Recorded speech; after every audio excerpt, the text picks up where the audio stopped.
Hello friends. Did you know nearly 80% of those who watch my videos aren't subscribed? If you enjoy these stories, please hit that subscribe button and leave a like. It really helps. Thank you for being here. By the way, where are you watching from? Let me know in the comments. The morning frost hadn't burned off yet when Jedediah felt the first shudder run through his engine. He was climbing the steep grade toward Whitley Pass, 40,000 pounds of refrigeration equipment chained down tight in his trailer, when the temperature gauge started its slow climb toward red. 28 years of driving these mountains had taught him to read the signs. That particular vibration, the way the engine note changed just slightly, the smell of coolant starting to burn. He eased off the accelerator, watching the gauge, calculating distances. 12 miles to Benson's Hollow ahead, 40 back to the last town.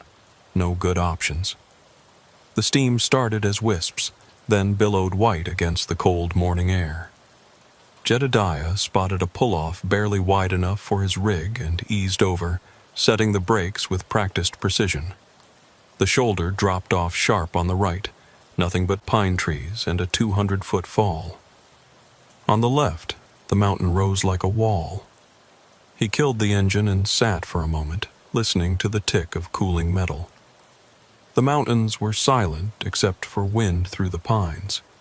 No traffic, no birds, just that particular quiet that comes with altitude and isolation. The damage was worse than he'd hoped. The main radiator hose had split lengthwise, coolant everywhere, already freezing on the engine block in the 14-degree air. His repair kit had tape, clamps, spare belts, but no replacement hose this size. He'd need help, and help was scarce on this stretch of road. His phone showed no signal. The CB radio crackled with static when he tried it, mountains blocking most frequencies. He was about to try walking when he heard an engine approaching from below. An old Ford pickup, early 80s from the look of it, more rust than paint. It slowed, pulled over on the opposite shoulder. The driver was tall, wearing a wool coat that had seen decades of use. His face was weathered, mountain-worn, with pale eyes that studied Jedediah's rig with interest. "Morning," the man said. His voice had an accent Jedediah couldn't quite place, something old-fashioned about it. "Saw your steam from down below. Radiator?" "Hose split. Dead in the water till I can find a replacement." The man walked around the truck, examining it with the eye of someone who knew machinery. "That's a particular size hose. Won't find it in Benson's Hollow. Jimmy's garage is closed anyway. Has been for 3 months." That was news to Jedediah. He'd stopped there just last month for an oil change, but arguing seemed pointless. "Name's Ezra," the man said. "Live up the mountain a ways. My brother Obadiah keeps all manner of parts. Might have something that'll work. Better than sitting here freezing." Jedediah hesitated. 28 years of driving had taught him to be careful about following strangers into the mountains. But the temperature was dropping, his fuel wouldn't last all night running the heater, and no help was coming. "Appreciate the offer," he said finally. He locked the cab, secured the trailer, and climbed into Ezra's truck. It smelled of tobacco and old leather. The seat springs shot, so he sank low. They drove in silence up a dirt road that branched off the main route, barely wide enough for the pickup.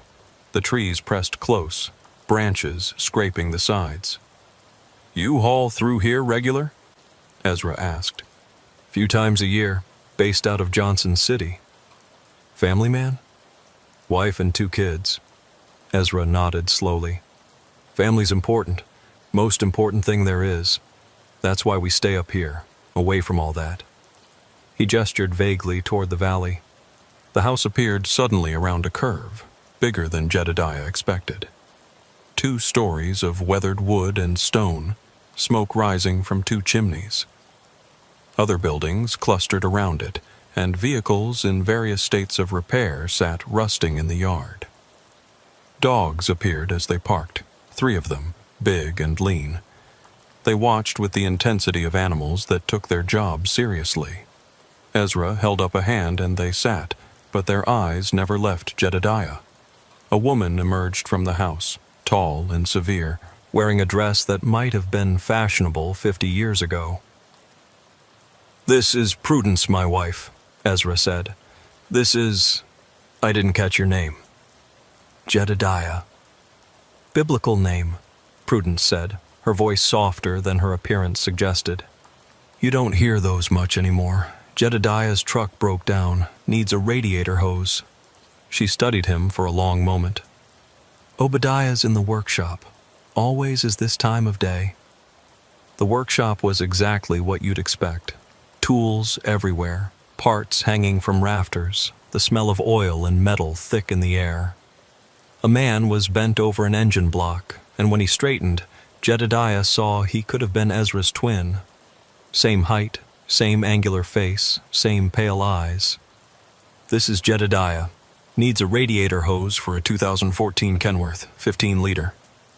Obadiah wiped his hands on a rag that hadn't been clean in years. He turned to a wall covered in hanging hoses and belts, running his fingers along them thoughtfully. "Might have something."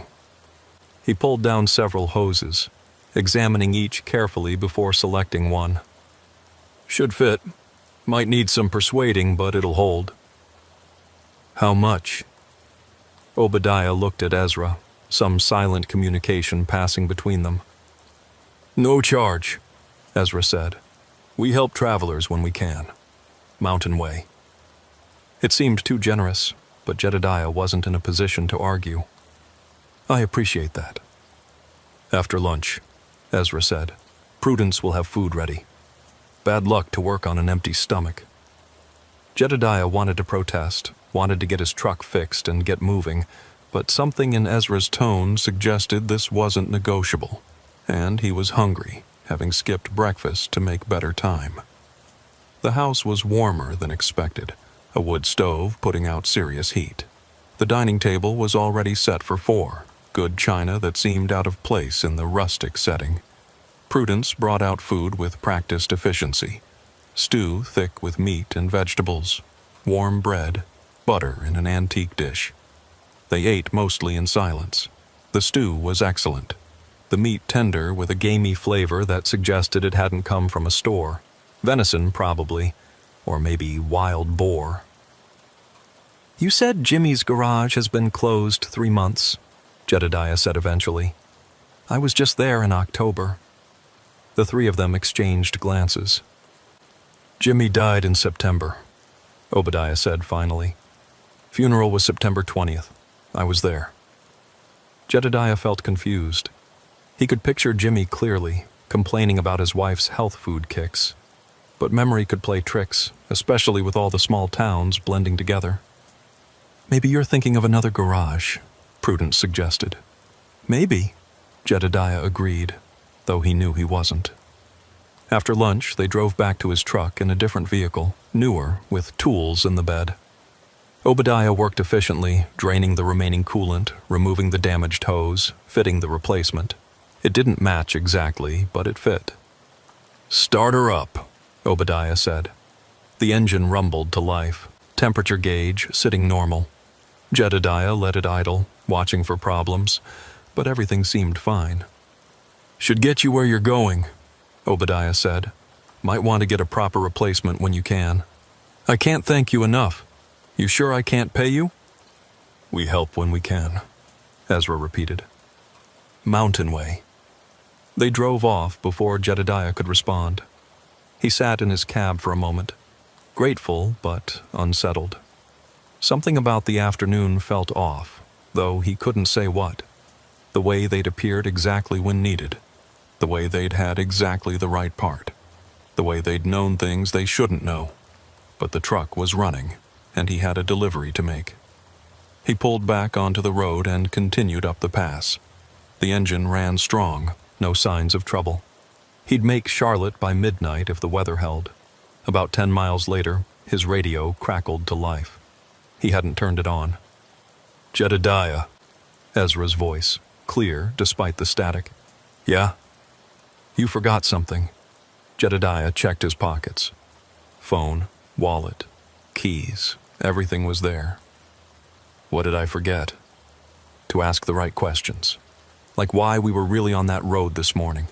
Why we had exactly what you needed. Why Jimmy's garage looks open to some people and closed to others. The radio went dead. Jedediah tried to respond but got nothing. He kept driving because what else could he do? But the questions stayed with him, nagging like a song he couldn't quite remember. As darkness fell, he noticed his odometer reading. When he'd broken down, it had shown 247,851 miles. Now it read 247,864, 13 miles difference. But he'd only driven maybe 8 miles since the repair, and that included the detour to Ezra's place. He tried to rationalize it. Maybe he'd misremembered the original number. Maybe the gauge was malfunctioning. But deep down, he knew something else had happened. Those missing miles had been driven, just not by him. The thought should have been terrifying, but mostly it was exhausting. He had a delivery to make, a family to support, bills to pay. Whatever strangeness had touched his day, he couldn't afford to dwell on it. But as he drove through the darkness, he found himself checking his mirrors more often, looking for headlights that shouldn't be there, watching for vehicles that appeared from nowhere with exactly what was needed. The mountains kept their secrets, and Jedediah kept driving, the new hose holding pressure, carrying him toward Charlotte and away from questions he wasn't sure he wanted answered.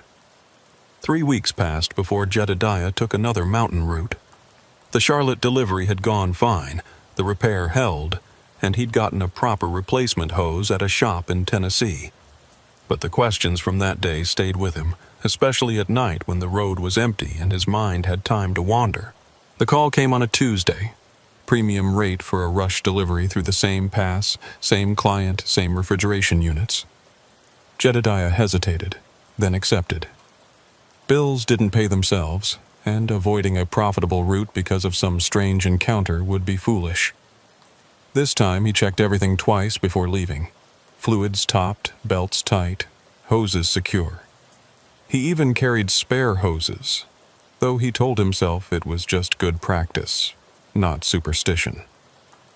The climb toward Whitley Pass was uneventful until he reached the spot where he'd broken down. The pull-off was still there, of course, but something was different. Fresh tire tracks in the gravel, deep ones from a heavy vehicle. And on the guardrail, someone had scratched numbers into the rust. 247,851. His original odometer reading from that day. Jedediah felt his hands tighten on the wheel. Someone knew. Someone had been watching, keeping track. He drove past without stopping, but the numbers stayed in his mind. 5 miles up, a vehicle appeared in his mirrors, approaching fast. The same Ford pickup, or one exactly like it. It came up close, too close, headlights bright in his mirrors. Then it backed off, maintaining a steady distance, following but not passing despite several opportunities. Jedediah grabbed his CB. "This is westbound truck at mile marker 58. Pick up behind me. You need to pass?" Static. Then Ezra's voice, clear as if he were sitting in the cab. "Just making sure you get where you're going, Jedediah. These roads can be tricky." "I'm fine. Don't need an escort." Everyone needs help sometimes, even when they don't know it. The pickup stayed behind him for another 10 miles, then disappeared around a curve. When Jedediah rounded the same curve seconds later, the road was empty. No turnoffs, no place to pull over, just empty asphalt and trees. He made Charlotte without further incident, but on the return trip he decided to stop in Benson's Hollow. He needed to know about Jimmy's garage, needed to prove to himself that his memory wasn't playing tricks. The garage was there, right where it should be, but it was different. The windows were boarded, the pumps removed, weeds growing through cracks in the concrete. A faded "closed" sign hung on the door, dated September of the previous year. An elderly woman was walking past with a small dog. Jedediah waved her over. "Excuse me, ma'am. Jimmy's garage, when did it close?" She looked at him strangely. "When Jimmy died. 3 months ago. Heart attack at his desk. Terrible thing. I could have sworn I was here in October." "Lots of people say that," she interrupted. "Something about this place makes people think they've been here when they haven't. Or haven't been here when they have. Jimmy used to joke about it, said the garage existed in 2 times at once." She walked on before Jedediah could ask more questions. He stood there, staring at the abandoned building, trying to reconcile his clear memory of Jimmy changing his oil with the evident fact that Jimmy had been dead at the time. He was about to leave when he noticed something in the window, a work order, trapped between the glass and the board. He could just make out the date, October 15th, his name, his truck's license plate number, the oil change he remembered. His phone rang, unknown number, but he recognized the area code, local. "Jedediah?" Prudence's voice, soft but urgent. "You need to come see us." "Why?" "Because you're asking questions, and questions without context can be dangerous. Ezra says to tell you, the 13 miles matter." "What does that mean?"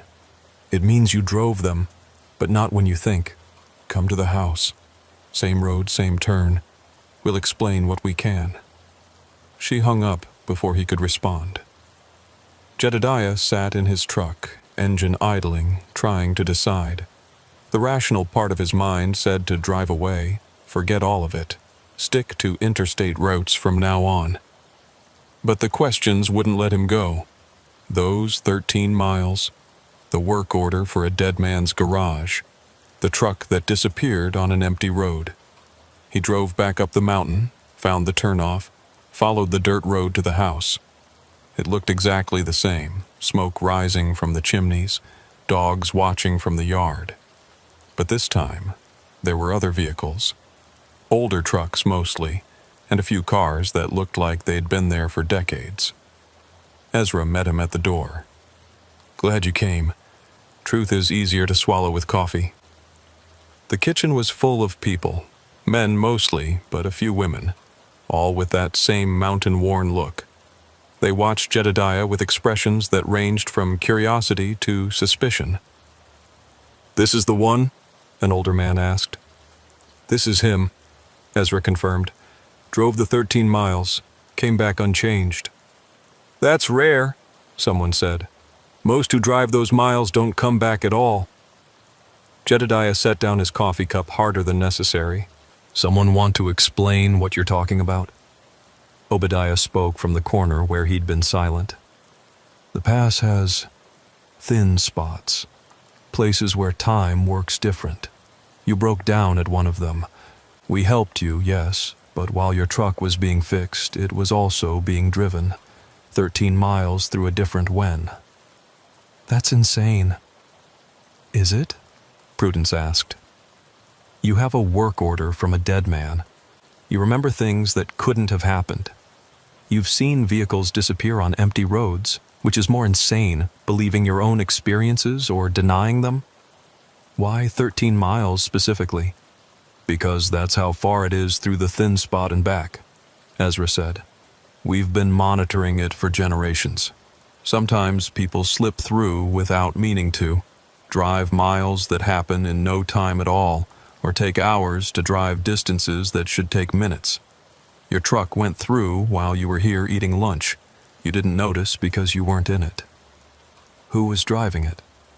Silence fell over the room. Finally, Ezra spoke. "Best not to ask that. Some answers are heavier than the questions." An elderly woman in the corner stood up, leaning heavily on a cane. "Show him the book, Ezra. He's earned that much." Ezra retrieved a leather-bound ledger from a cabinet, thick with age and use. He opened it to a marked page, ran his finger down a column of entries. Names, dates, miles driven, notes in the margin. "October 15th, he read. "Jedediah Morse. 13 miles. Returned unchanged. Note: truck serviced at Crossroads. Crossroads? What Jimmy's garage is to those who can see both sides. A place that exists in multiple times at once.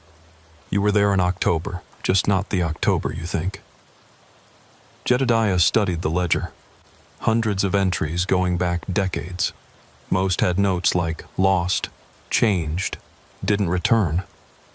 His was one of the few marked unchanged. Why are you tracking this? Because someone has to, the elderly woman said. The past takes people sometimes. Trucks disappear, drivers vanish, and nobody down in the valleys understands why. We try to help when we can, guide people through safe, bring them back when possible. And if I hadn't broken down that day, you might have driven into the thin spot yourself, Ezra said. Might have ended up like these others. He indicated the entries marked lost. The breakdown saved you in a way, gave us a chance to intervene. So you caused it? The breakdown? No. But we watch for it, wait for it. When someone breaks down at that spot, we know they're susceptible to slipping through, so we help, but we also protect. The 13 miles my truck drove were necessary, Obadiah said. A trade, you might say. The thin spot takes its due, one way or another. Better 13 miles of empty truck than a driver who might not find his way back. Jedediah thought about all the missing person reports he'd heard over the years. Truckers who vanished on mountain roads, vehicles found abandoned or never found at all. How many people know about this? More than you'd think, fewer than should, Prudence said. Mountain families mostly, ones who've been here long enough to see the patterns. Some truckers figure it out, the ones who survive their encounters. But talking about it sounds crazy, so most don't. What am I supposed to do with this information? Whatever you want, Ezra said. Keep driving the pass if you need to. We'll watch for you, help if we can, or take other routes. Forget this conversation, pretend the world is simpler than it is. Why tell me at all? Because you came looking for answers, and because you survived unchanged, which means you're somehow resistant to what the thin spot does to most people. That's valuable. Valuable how? The elderly woman spoke again. Sometimes people go missing who shouldn't. Good people, needed people. Someone who can travel the thin spots unchanged might be able to find them, bring them back. You want me to be some kind of... what? Rescue driver? We want you to be aware, Ezra said. That's all for now. Keep your eyes open, trust your instincts, and if you see something that doesn't make sense, remember that sense isn't always what it seems. Jedediah left the house with more questions than answers, but also with a phone number. Emergency use only, Ezra had said. If you see someone about to slip through, or if you slip through yourself, call. We'll do what we can. He drove back to the interstate, took the long way home, tried to process what he'd learned. It was crazy, all of it. But the work order in his wallet was real. The 13 miles on his odometer were real. The memory of Jimmy changing his oil was real, even if it had happened in a time that didn't quite exist. 2 months later, he was driving the pass again when he saw a broken-down rig at that same pull-off. A young driver, maybe 25, standing by his truck looking at a blown tire. Jedediah could have driven past, but something made him stop. Need help? He called out. Spare's flat too, the kid said. Just my luck.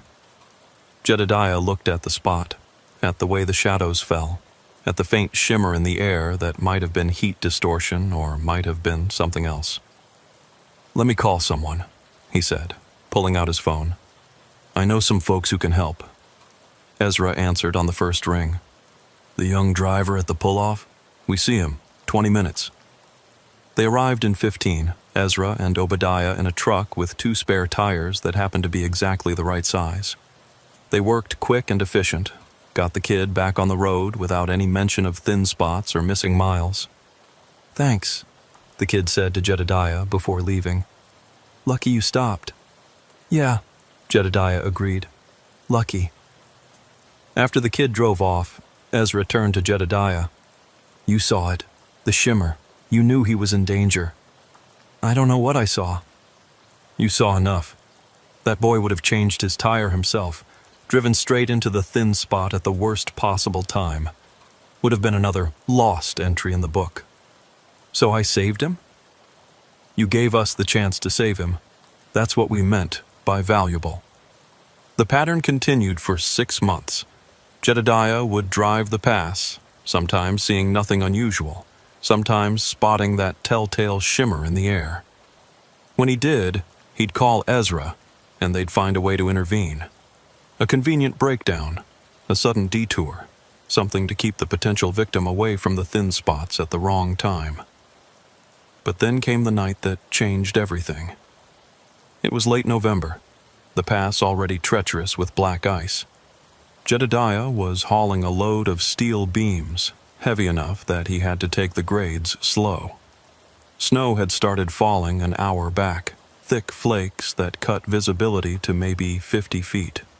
He was approaching the pull-off when he saw the jackknifed rig blocking both lanes. No lights, no flares, just a massive obstacle appearing out of the snow. He hit the brakes careful, felt the anti-lock system fighting for grip, managed to stop just feet from the trailer. The truck was running but empty. Driver's door hung open, snow already accumulating on the seat. Fresh tracks led off into the woods, but something about them was wrong. They went in a perfectly straight line, regardless of trees or obstacles, like whoever made them had walked through solid objects. Jedediah called Ezra. The phone rang once, then went dead. He tried again. Nothing. His CB was silent too, not even static. He grabbed his flashlight and emergency kit, locked his cab, and followed the tracks. They led into the woods for maybe 100 yards, then simply stopped. No turnaround, no body, just an end like the person had ceased to exist mid-step. "You shouldn't be here." Jedediah spun around. A man stood behind him, wearing a trucker's uniform from what looked like the 1970s. His face was pale, almost translucent, and his eyes had that 1,000-yard stare of someone who'd seen too much. "Who are you?" "Name's Marcus. Or was. Hard to say what I am now." He looked at his hands like he was surprised to see them. "Been walking these woods for... Time doesn't work right here. Could be days, could be decades." "Are you the driver of that jackknifed rig?" "That's my truck, but also not. It's complicated." Marcus stepped closer, and Jedediah could see snow falling through him, not on him.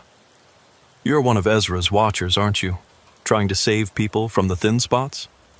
"How do you know about that?" "Because I've been watching too, from the other side. The side you can't quite see but know is there. There are dozens of us here, maybe hundreds. All the lost entries in Ezra's book. But you're here, talking to me. The barriers are breaking down. Have been for months. Too much traffic, too many people pushing through without understanding what they're disturbing. The thin spots are becoming tears." As if to demonstrate, the air between two trees suddenly rippled, and Jedediah could see through to somewhere else. Another road, similar but different, where it was daylight and summer and trucks drove past that looked decades out of date. "That's the problem," Marcus said. "The different whens are bleeding together. Soon there won't be separation at all. Every time, every possibility, all happening at once." "How do we stop it?" "You don't. But Ezra's family, they know things. Old things. There's a reason they've been watching the past for generations. They're not just recording what happens. They're holding it together." A sound echoed through the woods, like metal tearing, but deeper, more fundamental. The shimmer in the air spread, and suddenly Jedediah could see multiple versions of the same space. The jackknifed truck was there in some, gone in others. Marcus existed in a few, was absent in most. "Get back to your truck," Marcus said urgently. "Drive through, don't stop, no matter what you see. And tell Ezra the confluence is starting. He'll know what that means." Jedediah ran back to the road, but it was wrong now. His truck was there, but so were others. Dozens of trucks from different eras, all occupying the same space but not quite touching. He could see their drivers, some aware of the situation, others oblivious, driving through their own separate times. He climbed into his cab, started the engine, began creeping forward. The jackknifed rig was both there and not there. He drove through it, feeling resistance like moving through water. Then he was past, and the road was normal again. But in his mirrors, the chaos continued. Time folding and unfolding, the past existing in every moment it had ever existed simultaneously. He drove faster than was safe given the conditions, took the curves too quick, felt his trailer wanting to swing wide. But he had to get clear, had to reach somewhere stable. 10 miles down, the world solidified again. Single timeline, single road, single reality. He pulled over, hands shaking, called Ezra. "The confluence," he said when Ezra answered. "Marcus said to tell you the confluence is starting." Silence on the line, then, "Come to the house. Now. Don't stop for anything." The drive to the turnoff felt longer than usual, and several times Jedediah saw things that shouldn't be there. A wagon train crossing the road, a convoy of military vehicles from World War II, modern cars that hadn't been manufactured yet. All brief glimpses, there and gone, but increasing in frequency. The house was lit up like midday, despite it being near midnight. Every member of the extended family seemed to be there, and others too. People Jedediah didn't recognize. They were all working on something, painting symbols on the walls, arranging objects in specific patterns, consulting old books written in languages that predated English. "It's happening sooner than we expected," Ezra said when he saw Jedediah. "The barriers between times are failing. Without intervention, this entire region will collapse into temporal chaos." Temporal chaos? Every moment existing at once, past, present, future, all possibilities overlapping. Nobody could survive it. The human mind can't process that kind of reality. "What are you doing?" "What our family has always done. We're the anchors, the ones who hold the timeline steady in this area. But something's changed. Too much traffic, maybe. Or someone found another thin spot and pushed through wrong.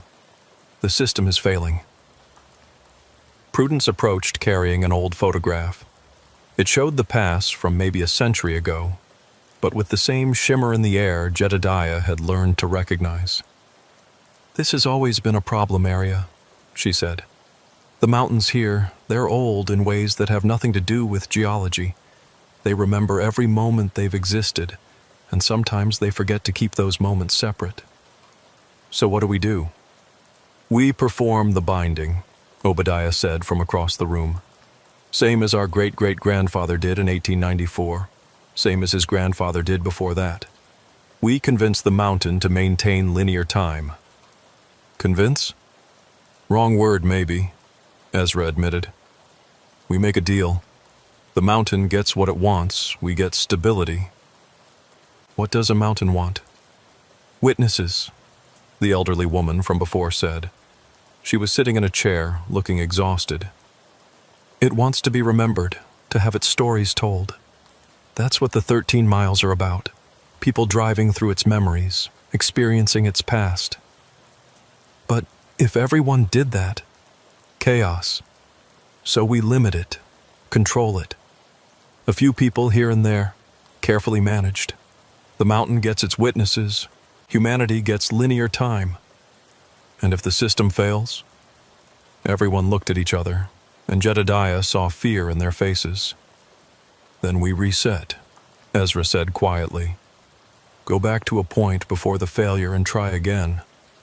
But everyone who exists between that point and now ceases to exist, Prudence finished. Jedediah thought about his family, his life, everyone he knew. How far back? Depends on when we can find a stable point. Could be days, could be years. That's insane. That's reality, Obadiah said. The reality most people never see because families like ours keep it hidden, keep it stable. A younger man burst through the door, face flushed from running. The convergence is accelerating. Multiple timelines are manifesting on the pass. There are reports of accidents that happened and didn't happen, people meeting themselves, trucks existing in multiple places at once. Ezra stood, suddenly looking like a general preparing for battle. Then we don't have time for the full ritual. We need to do an emergency anchor. That requires a volunteer, Prudence said quietly. Someone to drive the 13 miles through all the overlapping times at once, to witness everything the mountain wants to show. That would destroy a human mind, Obadiah protested.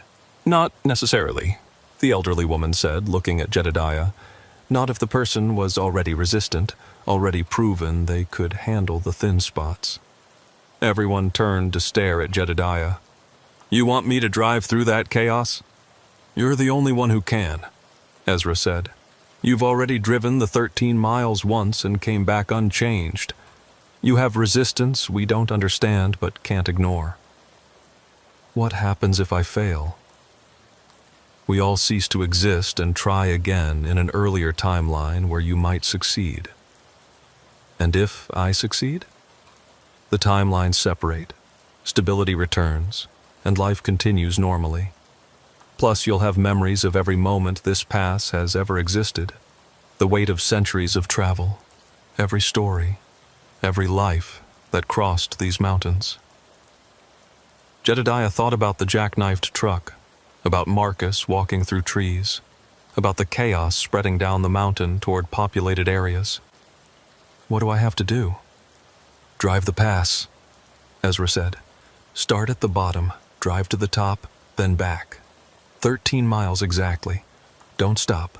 Don't deviate no matter what you see. The mountain will show you everything, and you have to witness it all. When? Now. Every minute we wait, the convergence gets worse. Jedediah stood, checked his keys, started toward the door. Prudence caught his arm. You'll see terrible things. Beautiful things. Things that will make you want to stop, to help, to change what happened. You can't. You're a witness, not a participant. Remember that. He drove back to the pass, where reality was coming apart at the seams. The road existed in dozens of versions simultaneously. Dirt trail, paved highway, futuristic something that hadn't been built yet. All overlapping, all equally real. He entered the chaos at exactly midnight, driving into a world where time had no meaning. His speedometer showed different speeds simultaneously. His odometer ran backward and forward at once. The radio played songs from every decade, all at the same time. The first mile showed him the indigenous people who originally used this pass, walking trails that would become roads. He saw them all at once, thousands of years of travel compressed into a single moment. The second mile was early settlers, wagons struggling up grades that didn't quite match the modern road. He saw accidents, deaths, births in wagon beds, the whole human drama of westward expansion. The third mile was the Civil War, troops moving through the pass, battles fought where rest stops would later be built. He could smell gunpowder, hear screams, feel the mountain remembering violence. Each mile brought new eras. The advent of automobiles, their drivers terrified of the grades. The Depression, families fleeing poverty, their possessions tied to running boards. World War II convoys, the interstate construction that bypassed parts of the old road. decades of truckers like himself, fighting weather and grades and time. By mile 7, the turnback point, Jedediah's mind was fracturing. Too much information, too many lives, too many stories all at once. He could feel himself spreading across time, becoming part of the road's memory. But he held on to 3 things: his name, his purpose, and the odometer showing he needed 6 more miles. The return journey was worse. Now he wasn't just seeing the past, but all possible futures. Roads that might be built. Technologies that could exist. Post-apocalyptic wastelands and gleaming utopias, all equally potential. Mile 10 nearly broke him. He saw himself, dozens of versions, all the choices he might make, the lives he might live. Some versions were old, some died young, some never made it past this night. The temptation to stop, to choose a better timeline, was overwhelming. Mile 11 showed him the truth about Ezra's family. They hadn't just been watching the pass, they'd been feeding it. Small sacrifices of time and memory, keeping the mountain satisfied. He saw generations of them, making the same deal, paying the same price. Some years of their lives simply didn't exist, given to the mountain to maintain the balance. Mile 12 was Marcus and all the others like him, the lost ones, existing between times. They weren't dead, weren't alive, were something else. The mountain's permanent witnesses, experiencing every moment simultaneously, their consciousness spread across all of time. The final mile was the worst and the best. He saw the mountain itself, not as rock and earth, but as something older, something that existed before linear time, that remembered when past, present, and future were all now. It wasn't malevolent, wasn't benevolent, was simply other, trying to exist in a universe that had chosen sequential time. And then he was through. 13 miles exactly. The world snapped back into focus. Single timeline, single reality. He pulled over, gasping, his mind reeling with centuries of memory that were already starting to fade like dreams. His phone rang. Ezra, you did it? The convergence is stabilizing. How much do you remember? Too much, not enough. His voice sounded strange, older maybe, or just tired. The mountain, it's not from here, is it? No, it's older than here, older than Earth maybe. It just wants to exist the way it always has, with all times happening at once. We force it into linear time, and in exchange, some people slip through. Experience the mountain's reality, become witnesses to what it really is. Yes. And now you're one of them. One of the few who've seen both sides and survived intact. What happens now? Now you go home, live your life, but you'll always see the thin spots, always know where time isn't quite stable. You can help us maintain the balance, or you can try to forget. Most choose to forget. And if I don't? Then you become like us, guardians of linear time. It's not an easy life, but it's necessary. Jedediah thought about the versions of himself he'd seen, all the possible futures. In most of them, he chose to forget. But in the ones where he seemed happiest, he remembered. The missing years, he said. The ones your family sacrifices. What happens to them? They exist in the mountain's time. We live them all at once when we make the deal, then return to linear time without them. It's why we age strangely, why we sometimes know things we shouldn't. And Marcus? The other lost ones? They chose to stay in the convergence, to become permanent witnesses. It's not death, but it's not life either. They exist in all times simultaneously, experiencing everything, understanding everything, but unable to change anything. That's what almost happened to me. Yes, but you're resistant. We still don't understand why, but you can travel the thin spots without losing yourself. That's incredibly rare. Jedediah drove home that night with his mind full of fragments. Centuries of travel, thousands of lives, all compressed into 13 miles. Most of it was already fading, but some things stayed. The important things. The truth about time, about the mountain, about the price of keeping reality stable. His wife noticed the change immediately. "You look older. Not physically, just older. Bad night. Difficult drive." She studied him with concern. "Maybe you should stick to easier routes for a while." Maybe. But he knew he wouldn't. The mountain was part of him now, or he was part of it. He could feel the thin spots calling, could sense when the balance was threatened. 3 days later, Ezra called. "There's another convergence starting. Smaller, but still dangerous. North Carolina, near Asheville." "I'm in Texas." "I know, but you're the only other person who can do what needs to be done. There must be others, other families like yours." "There are, but most are tired, worn down by generations of sacrifice, and none have anyone with your resistance." Jedediah looked at his schedule, his planned routes, his normal life. Then he looked at his hands, remembering how they'd gripped the wheel while reality came apart around him. "Send me the coordinates." He became a secret guardian of linear time.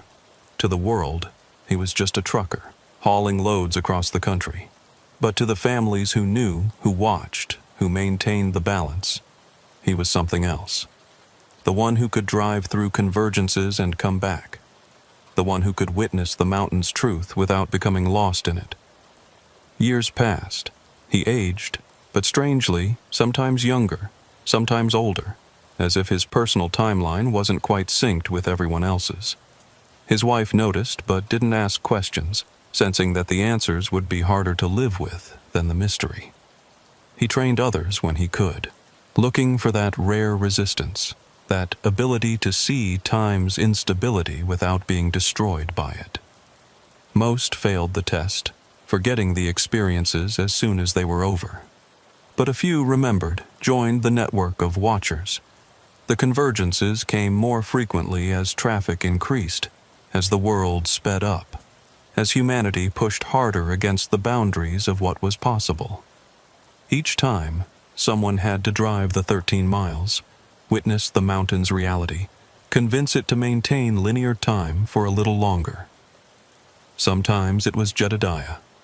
Sometimes it was one of the new guardians. Always it was dangerous. Always there was the risk of becoming lost like Marcus, spread across all times, witnessing everything, changing nothing. But they continued, because the alternative was chaos. A world where past, present, and future collapsed into a single maddening moment, where cause and effect ceased to function, where humanity would face the universe as it truly was, without the comfortable illusion of sequential time. 20 years after that first breakdown, Jedediah stood at the pull-off where it all began. His truck was newer, his hair was gray, his body bore the weight of decades of driving, but his eyes were sharp, seeing the shimmer in the air that marked a thin spot. A young driver had pulled over, checking his phone, oblivious to the danger. Jedediah could see the convergence starting, the layers of time beginning to separate. He walked over, friendly smile, casual manner. "Engine trouble?" "Nah, just checking directions. GPS is being weird up here. They do that in the mountains. Tell you what, follow me down. I know these roads can get you where you're going." The kid agreed, grateful for the help. They drove away from the thin spot just as reality started to fracture. In his mirrors, Jedediah saw the road exist in dozens of times simultaneously, then snap back to normal as they moved out of range. The kid never knew how close he'd come to driving 13 miles through the heart of time itself. Never knew that an old trucker had saved him from becoming either a witness to everything or nothing at all. That was the job. Not just driving loads, but driving the line between stability and chaos. Keeping the roads clear, the timelines separate, the world turning in its comfortable illusion of sequential moments. Jedediah drove on, checking his mirrors, watching for shimmers, feeling the mountain's presence always at the edge of perception. He had maybe 10 more years before his body wouldn't be able to handle the convergences anymore. 10 years to find and train his replacement, because someone always had to drive the 13 miles. Someone always had to witness the truth. Someone always had to make the deal that kept time flowing in the direction humanity needed it to flow. The mountain was patient. It had existed before linear time would exist after.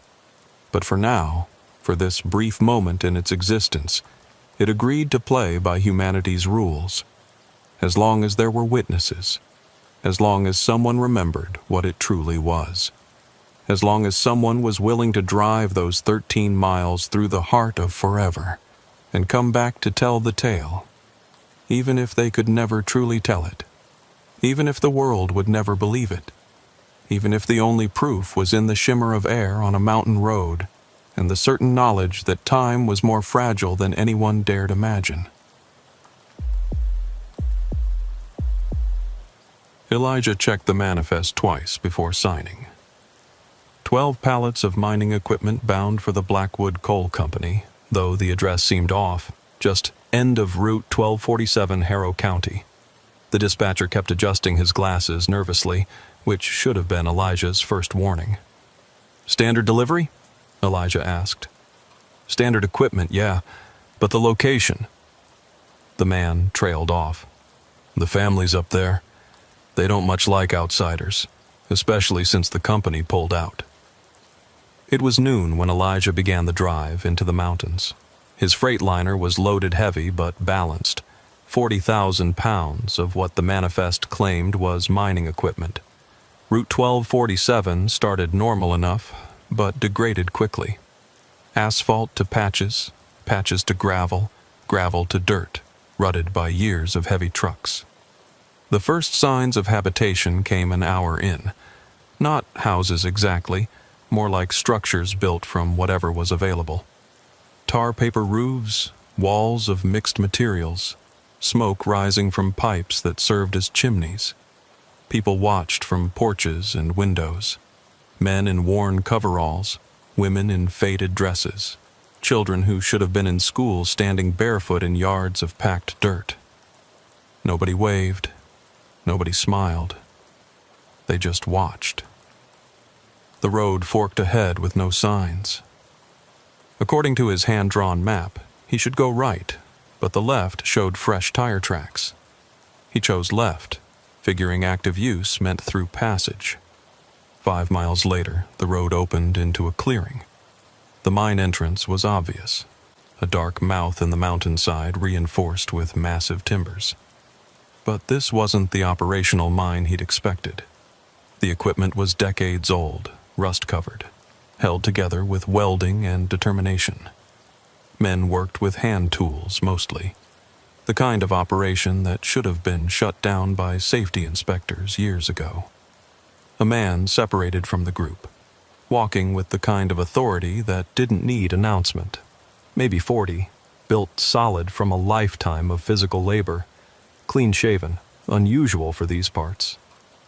"You're early," he said when Elijah climbed down. "Expected you at 2. Elijah checked his watch, 1:30. "Made good time." "I'm Silas Crenshaw. I run this operation." His handshake was firm enough to hurt. "Though I'm curious what you think you're delivering." "Mining equipment, says so on the manifest." Silas smiled, but it didn't reach his eyes. "Mining equipment, sure. Let's get it unloaded." A man appeared with a forklift that looked ready to fall apart. Hiram, Silas called him, older, with the permanent stoop of a lifetime underground. He worked silent and efficient. As they unloaded, Elijah became aware of being watched, not just by the workers, but from windows in the scattered buildings. Women and children, all with the same dark eyes, same wary expressions. "Family operation?" Elijah asked. "Everyone here is family. Cousins, in-laws, distant relations. The mountain keeps us close. A woman emerged from one of the buildings carrying a tray, maybe 30, pretty in a hard way, wearing a dress that belonged in another era. "My wife, Temperance," Silas said. "Thought you might be thirsty." The liquid in the pitcher was dark, almost black. "Just water would be fine," Elijah said. "This is water. From our well. Minerals turn it dark, but it's clean." He took a small sip. It tasted of minerals and earth, cold enough to make his teeth ache. "You should stay for supper," Temperance said. "We don't get visitors often. I need to get back. Another load tomorrow." She exchanged a look with Silas that Elijah couldn't read. The 8th pallet shifted during unloading, a strap coming loose. Elijah caught it before it fell, but the side cracked slightly. Inside, visible through the gap, were not mining tools, but weapons. Rifles, ammunition, what looked like explosives. Elijah quickly secured the strap, pretended he'd seen nothing. But Silas had noticed. "Problem with the load?" "Strap came loose. Fixed now." They stared at each other, understanding passing between them. Elijah had seen something he shouldn't have, and both knew it. The unloading continued in tense silence. When the last pallet was on the ground, Silas signed the delivery receipt without checking the inventory. "Sure you won't stay? These roads get dangerous after dark." "I'll be fine." "Dangerous in ways you might not expect. People go missing up here. Trucks found burned out, drivers never found. Mining company blamed it on accidents, but we know better." "Is that a threat?" "That's a warning. There's a war happening up here, Mr. Morse. Has been for years. The company pulled out officially, but they left men behind. Security, they call them. We call them something else." A child ran up, whispered in Silas's ear. His expression darkened. "Speak of the devil," he muttered. 3 vehicles pulled into the clearing. SUVs with tinted windows, the kind that screamed government or corporate security. Men stepped out wearing tactical gear, carrying rifles openly. The lead man was tall, thin, with the bearing of ex-military. "Mr. Crenshaw, we need to talk about the shipment that just arrived." "Nothing to talk about, Garrett. This is private property." "Property you don't own.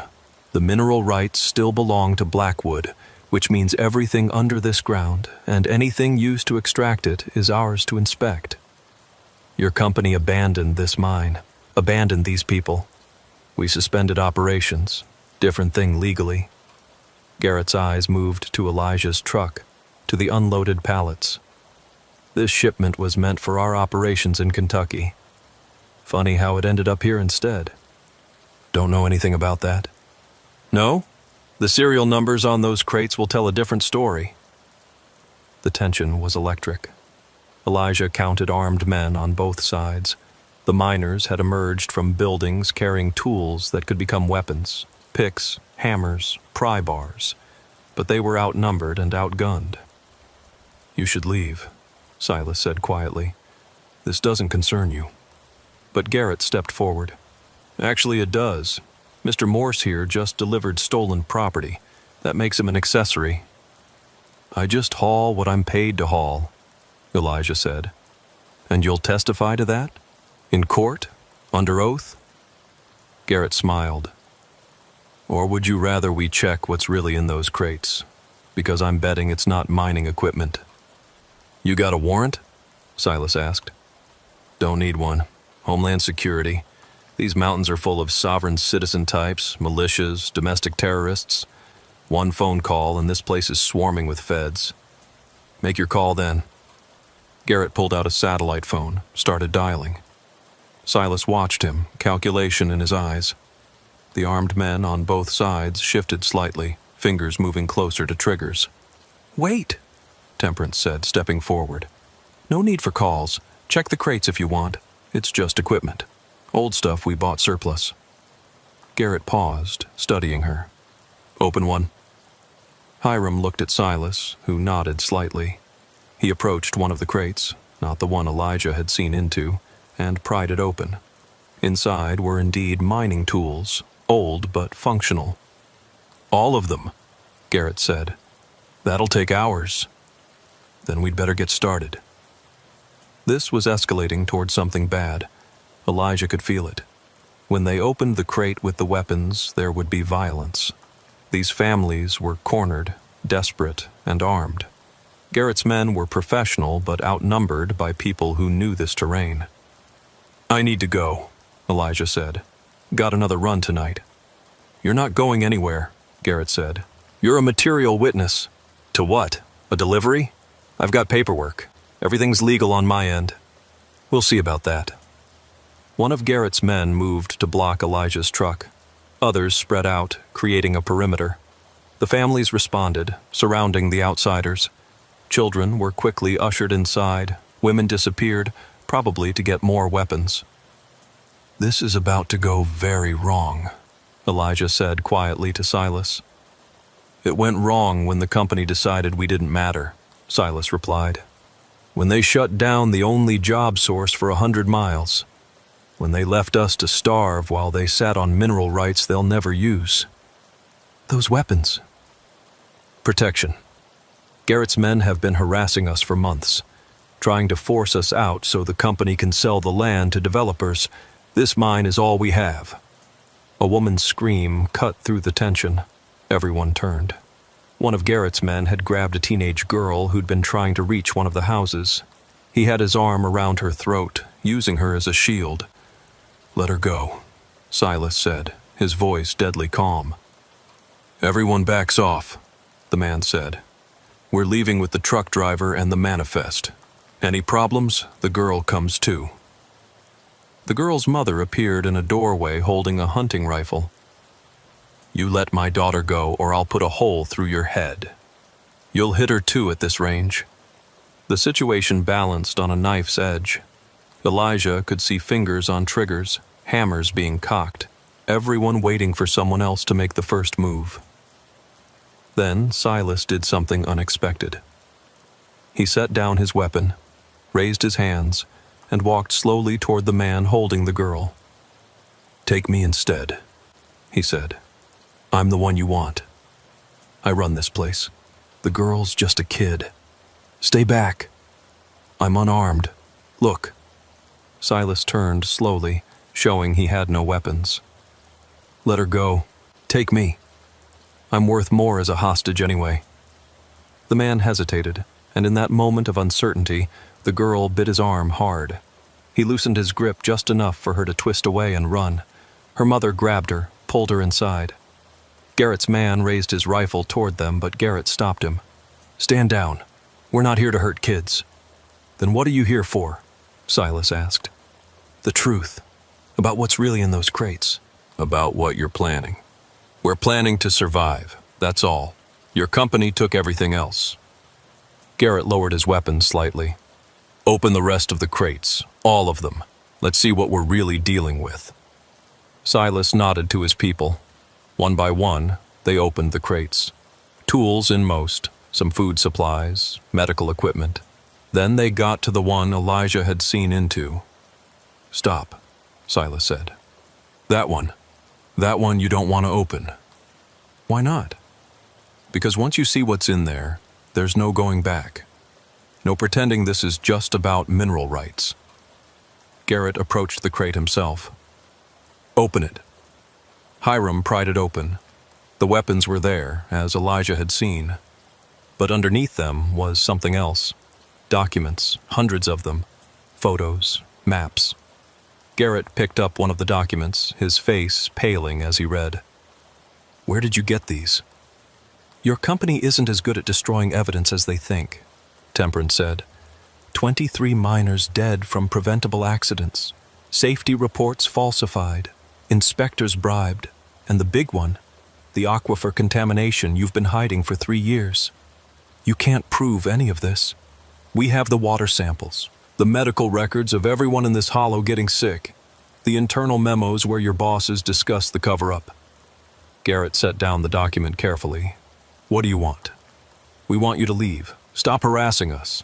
Let us work this played-out mine for whatever coal is left. In exchange, these documents stay buried. That's blackmail. That's survival. Garrett stood silent for a long moment, his men waiting for orders. The families watched, weapons still ready but not aimed. The only sound was wind through the hollow and the distant creak of the old mining equipment. "I need to make a call," Garrett finally said. "No calls," Silas said. "You decide now. Here, between us." "I don't have that authority." "Then get it." Garrett looked at his men, at the armed families, at the documents that could destroy his company. "Give me an hour. Let me talk to my team, privately." Silas nodded. "1 hour. We'll be waiting." Garrett and his men retreated to their vehicles. Elijah started toward his truck, but Silas stopped him. "You need to stay. You're part of this now." "I just delivered cargo." "Cargo you knew wasn't mining equipment. I saw your face when that crate opened. You knew, but you kept quiet. That makes you one of us, like it or not." They waited in tense silence. Some of the children emerged from hiding, but their mothers kept them close. Men stayed at their posts, watching the SUVs where Garrett's team was presumably debating their options. Temperance approached Elijah with a cup of coffee. Real coffee, not the mineral dark water from before. "You seem like a good man," she said. "Wrong place, wrong time. Story of my life? How'd you get into hauling for people like us? People like you? People the world forgot. People living on land everyone else wants. People who fight back when pushed. I haul for whoever pays. Don't usually ask questions. But you knew this wasn't normal mining equipment." Elijah was quiet for a moment. "My dispatcher said it was a rush job. Triple rate. Cash on delivery. Yeah, I knew something was off." "And you took it anyway?" "I've got bills. Family. A son who needs medical treatment that insurance won't cover." Temperance's expression softened. "What's wrong with him?" "Kidney disease. Needs a transplant. We're on lists, but lists don't pay for the surgery." "So you take dangerous jobs?" "I take what I can get." She studied him with those dark eyes that seemed to run in the family. "If this goes bad, if shooting starts, you get in your truck and drive. Don't stop. Don't look back." "What about you, the children?" "We've been preparing for this fight for 3 years. Ever since the company announced the closure but kept the mineral rights. We knew they'd come back, try to force us out. The weapons. Some of them. The rest is evidence. Proof of what they did to this land, these people. My father died of lung disease at 53. My brother at 41. Both worked that mine since they were teenagers. Company knew the ventilation was bad, knew the dust suppression didn't work, didn't care. And Silas? Lost his first wife to the contaminated water. Cancer at 28. His son was born with deformities from the chemicals. Died before his first birthday. The company paid nothing, admitted nothing. Said it was genetics, bad luck. So this is revenge. This is justice, the only kind we're going to get. The hour passed slowly. Men checked weapons, women gathered supplies, everyone preparing for whatever came next. Elijah noticed escape routes being quietly identified, vehicles positioned for quick departure. These people expected violence. Finally, Garrett emerged from the SUV. He walked back alone, his men staying with the vehicles. That was either a good sign or a very bad one. "We have a deal," he said when he reached Silas. "You keep the mine, we keep the documents. Nobody talks about what's in those crates." "Not enough," Silas said. "We want written guarantee the company won't come back, ever. This land becomes ours officially." "I can't." "Then no deal." Garrett's jaw clenched. I'll need to go back to the office, get paperwork drawn up. It'll take a few days. You have 24 hours, and he stays. Silas pointed at one of Garrett's men. Insurance, you'll come back. That's kidnapping. That's insurance. Your man will be fed, treated well. When you come back with the papers, he leaves with you. And if I don't come back, then we release everything. Documents, photos, water samples, media, EPA, FBI, everything. Garrett looked back at his men. One of them, younger, maybe mid-20s, stepped forward. I'll stay, he said. Johnson, you don't have to. It's okay, sir. These are just people trying to survive. I get it. The exchange was made. Johnson handed over his weapons, walked calmly to where the families waited. Garrett and the others drove away, leaving dust and uncertainty behind. Now what? Elijah asked. Now we wait, Silas said, and hope Garrett is smart enough to make the deal stick. They put Johnson in one of the houses, under guard but comfortable. He seemed resigned to the situation, even accepting Temperance's offer of food.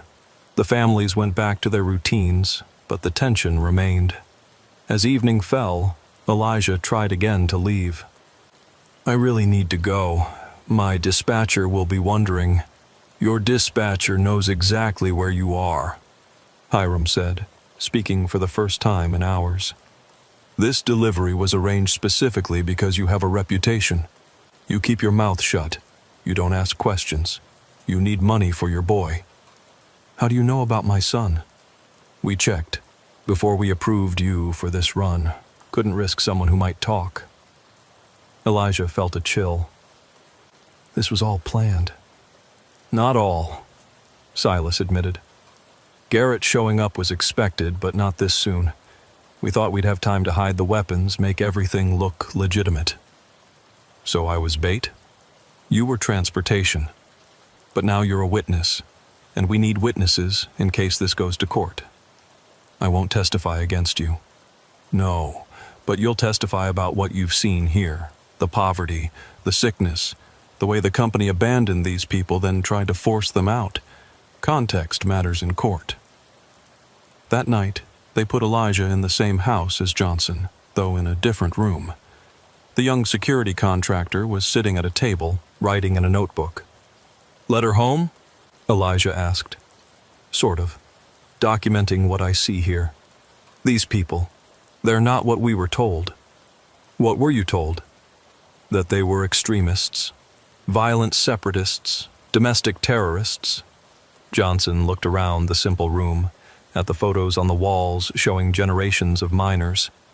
But they're just families, desperate families fighting for the only home they've ever known. Your boss doesn't see it that way. Garrett's not a bad man. He's just following orders. The company wants this land cleared for resale. Some developer from China wants to build a resort here. Can you imagine? A resort where men died mining coal for decades. Will Garrett honor the deal? Johnson shrugged. Depends on what the company says. If they think the documents are damaging enough, maybe. If not, he didn't finish, but his meaning was clear. They sat in silence for a while, listening to the sounds of the hollow at night. Somewhere a baby cried. A dog barked. Normal sounds that emphasized how abnormal their situation was. Your son, Johnson said eventually. The medical bills. How much? More than I'll make in 5 years. The company has a foundation. Medical assistance for mining families. These people probably qualify, but they don't know about it. Or the company made sure they didn't know. Why are you telling me this? Because if this goes bad tomorrow, if shooting starts, people are going to die. Good people on both sides. Maybe if there's another way. You think Silas would take money instead of land? I think Silas wants his people to survive. If the foundation could cover medical costs, maybe buy the mineral rights at fair value. You could propose that? Not me, but you could. You're neutral. Both sides might listen. Elijah thought about it. These families needed help, not a shootout with corporate security. and the company needed to avoid scandal more than they needed this land. "I'll talk to Silas in the morning," he said. But morning brought unexpected visitors. Not Garrett and legal papers, but state police. 3 cars, 6 officers, probably called by someone who'd seen the weapons being unloaded. Silas met them at the entrance to the hollow, calm but wary. "Morning, officers. Something we can help you with?" The lead officer, a sergeant by his stripes, looked tired. "Got a report of armed individuals, possible militant activity. Need to check it out." "No militants here, just mining families trying to make a living. Mind if we look around?" "You got a warrant?" "Don't need one if we have probable cause, and a truck full of weapons would be probable cause." Silas was trapped. Refuse and look guilty, comply and risk exposure of the weapons. "Tell you what," the sergeant said, his tone changing. "I grew up in a hollow just like this. My daddy died in a mine cave-in when I was 12. I know what the companies did to these communities." He looked around at the families watching from windows and doorways. "I also know that sometimes people need to protect themselves when the law won't. So here's what's going to happen. We're going to look around, check that everyone's safe, file a report saying we found nothing unusual. But those weapons better disappear, fast, because next time it might not be me who comes." Silas studied the sergeant's face, then nodded. "Understood." The police did their inspection, professional but not thorough. They checked the houses, talked to some families, ignored the crates that were now covered with tarps. Johnson stayed hidden. Elijah stayed quiet. And within an hour, the police were gone. "We need to move everything," Silas said as soon as the police cars disappeared. "They'll be back, or feds will come. We've got maybe 6 hours." The families worked fast. Weapons were loaded into trucks, documents hidden in an old mine shaft, evidence scattered to a dozen hiding places. Elijah and Johnson helped, though Elijah wondered what he was becoming part of. By noon, the hollow looked like nothing more than a poor mining community. The crates were broken down for firewood, the weapons hidden or buried, the documents sealed in waterproof containers deep underground. That's when Garrett returned. Not with papers, but with more men. 24 of them, some in uniform, others in plain clothes that didn't hide their military bearing. They surrounded the hollow before anyone could react. "Changed your mind?" Silas asked, though his calm voice didn't match the tension in his shoulders. "My bosses changed it for me," Garrett said. "They want this resolved today, permanently." "Meaning?" "Meaning you have 1 hour to evacuate. Take what you can carry, leave the rest. This is our home." "Not legally. You're squatters on company property. We've been patient, but that patience is over." The families emerged from their houses, forming a line behind Silas. Men, women, even older children, all standing defiant. Elijah saw several were armed, pistols tucked in waistbands, hunting rifles held loose but ready. "Where's Johnson?" Garrett asked. "Safe. He'll stay safe as long as you back off." "That's kidnapping, federal crime. You really want to add that to your troubles?" Johnson walked out of the house on his own, hands visible. "I'm not kidnapped. I'm staying voluntarily." Garrett stared at his man. "Johnson, what the hell are you doing?" "The right thing, sir. These people have legitimate grievances. The company poisoned their water, killed their families, then tried to force them out. That's not what I signed up to enforce." "You signed up to follow orders. Not illegal ones, not immoral ones." The standoff crystallized. Garrett's men spread out, taking tactical positions. The families did the same, using their knowledge of the terrain. Elijah found himself in the middle, physically and metaphorically.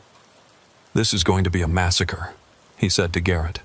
"You've got superior firepower, but they know every inch of this hollow, every hidden path, every defensive position. You'll win, but how many of your men will die? How many of them? That's their choice. Is it? Or is it the company's choice? The same company that let 23 miners die rather than fix safety violations? Garrett's expression flickered. You've seen the documents. Everyone's seen them by now. Silas made copies, distributed them. Even if you take this hollow, the truth is already out there. Then why fight? Because sometimes that's all people have left, Temperance said, approaching with her hands empty but her eyes full of determination. When you've taken everything else, fighting is the only dignity remaining. There has to be another way, Johnson said. Sir, what if we actually negotiated? Real negotiation, not threats. With what authority? Call the Home Office, tell them the situation, tell them their options are a bloodbath that makes national news or a settlement that makes this go away quietly. Garrett hesitated. In that moment of uncertainty, Elijah saw an opening. I have a proposal, he said loudly enough for everyone to hear. What if there was a way for everyone to win? There's no such thing, Silas said. Hear me out. The company wants this land clear, right? But what they really want is to avoid scandal. These families want to stay on their land and be compensated for what the company did to them. Go on, Garrett said cautiously. The company buys out each family. Fair market value plus compensation for health claims. The families relocate, but with enough money to start over properly. The documents stay buried. Everyone walks away. The company will never pay what these claims are worth, Garrett said. They will if the alternative is those documents going public, Silas countered. 23 wrongful deaths, massive environmental damage, cover-ups. The lawsuits alone would cost hundreds of millions. How much? Garrett asked. Silas looked at his people, seemed to be calculating. $50,000 per family for relocation, plus medical coverage for everyone affected by the contamination, maybe $3 million total. That's extortion. That's a bargain compared to what a court would award. Garrett pulled out his satellite phone, walked away to make a call. The waiting was agony. Weapons stayed ready on both sides. Children peered from windows. The sun beat down on the hollow, making everyone sweat despite the cool mountain air. 20 minutes later, Garrett returned. $10,000 per family. Medical coverage for documented illnesses only. Final offer. Not enough, Silas said immediately. It's what you're getting. Take it or we proceed with the eviction. $25,000. Full medical for everyone who worked the mine or lived in the hollow. $15,000. Medical for documented cases, plus screening for everyone else. They went back and forth while the armed men on both sides grew increasingly tense. Elijah could see fingers moving toward triggers, stances shifting toward combat readiness. Stop, Temperance said suddenly. Just stop. We're negotiating our own extinction here, arguing over the price of leaving the only home we've ever known. She turned to address everyone, both sides. My great-grandfather helped dig that mine. My grandfather died in it. My father, too. This hollow has been watered with our blood for 4 generations. And now we're supposed to just walk away for money? What's the alternative? Garrett asked, not unkindly. We stay. We work the mine ourselves. Small operation, just enough to survive. The company keeps the mineral rights but leases them to us. Cheap. Call it compensation for past damages. That's not going to happen. Why not? The company doesn't want to work this mine. Too played out, too expensive. But for us, with minimal equipment, family labor, we could make it work. Silas picked up the thread. 5-year lease, nominal fee. We maintain the property, keep squatters out, and the company avoids all the bad publicity. Garrett was quiet, calculating. I'd have to sell it to them as property management rather than mining rights. Whatever works. Another phone call. This time, Garrett was gone for almost an hour. When he returned, he looked tired but somewhat relieved. 1-year lease, renewable. You pay utilities and taxes. Any safety violations, any problems, and you're gone. The weapons disappear permanently. The documents are destroyed. 3-year initial lease, Silas countered. The documents go in a safety deposit box. If the company honors the deal, they stay there forever. 2 years. The documents go to a lawyer, sealed unless the company breaches. Silas looked at his people. One by one, they nodded. Deal. The relief was palpable. Weapons were lowered, stances relaxed. But Elijah noticed not everyone looked happy. Some of the younger men seemed disappointed, like they'd wanted the fight. This isn't over, one of them muttered. They'll be back. Companies always come back. Then we'll be ready, Silas said firmly. But today, we survive. That's what matters. The evacuation that had been threatened became instead a negotiation of details.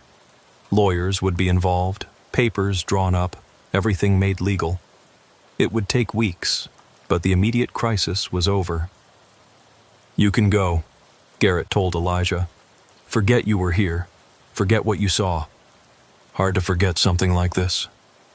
Try for your own good. Elijah looked at the families, at the mine, at the hollow that had almost become a battlefield. What about my delivery fee? Silas actually smiled. Hazard pay included. He handed Elijah an envelope, thick with cash. For your son, and your silence. As Elijah climbed into his truck, Johnson approached. You did good today. Prevented a massacre. Did I? Or did I just delay it? Sometimes delay is all we get. Time to find better solutions. Elijah started his engine, began the long reverse down the narrow road. In his mirrors, he could see the families already getting back to their lives. Children emerging from hiding, women starting cook fires, men heading toward the mine entrance. They'd won a reprieve, nothing more. 2 years to prove they could make it work. 2 years before the company found another reason to force them out. But for people who'd been living day to day, 2 years was a lifetime. The drive out of the mountains felt longer than the drive in. Every shadow could hide an ambush that wasn't coming. Every vehicle could be carrying men intent on ensuring his silence. But nothing happened. He reached the interstate unmolested, joined the flow of normal traffic, became just another trucker hauling freight. That night, in a motel outside Raleigh, he counted the money Silas had given him. $20,000. Enough for a down payment on his son's treatment. Blood money, some would call it. He called it survival. The news never reported anything about the hollow. No mention of armed standoffs or corporate malfeasance. Whatever lawyers got involved, they kept it quiet. The documents stayed sealed, the weapons stayed hidden, and life went on. But Elijah kept track. Every few months he'd check on the hollow. The families were still there, still working the mine with equipment held together by determination and welding rod. The company hadn't returned yet. The peace held, fragile as it was. A year later, his son recovering from successful surgery, Elijah got a call. Unknown number, but he recognized the voice. We need another delivery, Silas said. Legitimate this time. Mining equipment, real stuff. You interested? Same place? Same place. We're actually making a go of it. Small operation, but profitable. Enough to keep everyone fed. The company? Renewed our lease. Turns out we're cheaper than security guards for keeping the property intact. Elijah thought about it. The money would be good, and legitimate work was always better than the alternative. Standard rates? Plus a bonus, for old time's sake. He took the job. The drive into the mountains was different this time. No surveillance, no weapons, no standoff. Just a business transaction between people who'd found a way to coexist with forces bigger than themselves. The hollow looked better. Some houses had new roofs. The equipment was still old, but better maintained. Children played in the yards without that haunted look of kids who'd seen too much. Temperance met him with real coffee and a genuine smile. Your son? Doing well. Growing stronger. Good. Family's what matters. As they unloaded actual mining equipment, Silas told him about their progress. They'd found a small vein of quality coal, enough to keep them going. Some of the younger men had left, found work elsewhere, but the core families remained. "It's not much of a life," Silas admitted, "but it's ours." "What about Garrett, the security teams?" "Garrett got promoted, moved to corporate, sends a Christmas card every year." "You're joking." "I'm not. Turns out preventing a massacre looks good on a resume. He even helped push through the lease renewal." It was a strange ending to what could have been a tragedy. No clear heroes or villains, just people trying to survive in a system that didn't value their survival. The families got their hollow, the company avoided scandal, and life went on. But Elijah knew it was temporary. Everything was. The coal would run out. The company would change hands. New developers would eye the land. Someday, another confrontation would come. For now, though, there was peace in the hollow. Fragile, conditional, but real. And sometimes, that's the best anyone can hope for. 2 years passed. Elijah made regular runs to the hollow, hauling equipment in, hauling coal out. The operation remained small but functional. The families survived, which was more than many mining communities could say. Then the letters started arriving. Silas called him on a Tuesday night, voice tense. "Got something from the state. Environmental inspection notice. Comprehensive review. The kind that could shut us down." "Routine?" "Nothing's routine when lawyers are copied on the notice. The company's up to something." Elijah was scheduled for a delivery that Thursday. When he arrived, the hollow was transformed. State officials were everywhere, taking water samples, soil samples, measuring air quality. Men in suits documented everything with cameras and clipboards. Silas stood by the mine entrance, watching it all with crossed arms and a dark expression. "They're looking for violations," he said when Elijah approached. "Any excuse to void the lease." "Find anything?" "There's always something. Equipment not up to code, safety procedures not documented properly, storage of chemicals. If you look hard enough, you'll find violations." A state inspector approached, young woman with her hair pulled back severe, clipboard ready. "You're operating a vehicle on mine property. I need to see permits, insurance, hazmat certification." Elijah handed over his documents, all in order. She examined them like she was looking for forgery. "This truck delivered equipment flagged in our investigation. Serial numbers match items reported stolen from a warehouse in Kentucky. I haul what I'm hired to haul. Bills of sale are with the customer." She made notes, took photos of his truck, his license plate, him. "You'll be contacted for a statement." After she left, Silas pulled Elijah aside. "That equipment wasn't stolen. We bought it at auction, but the paperwork got confused, numbers transcribed wrong. They're manufacturing violations." "Why now? After 2 years?" "The lease is up for renewal, and the land value has tripled.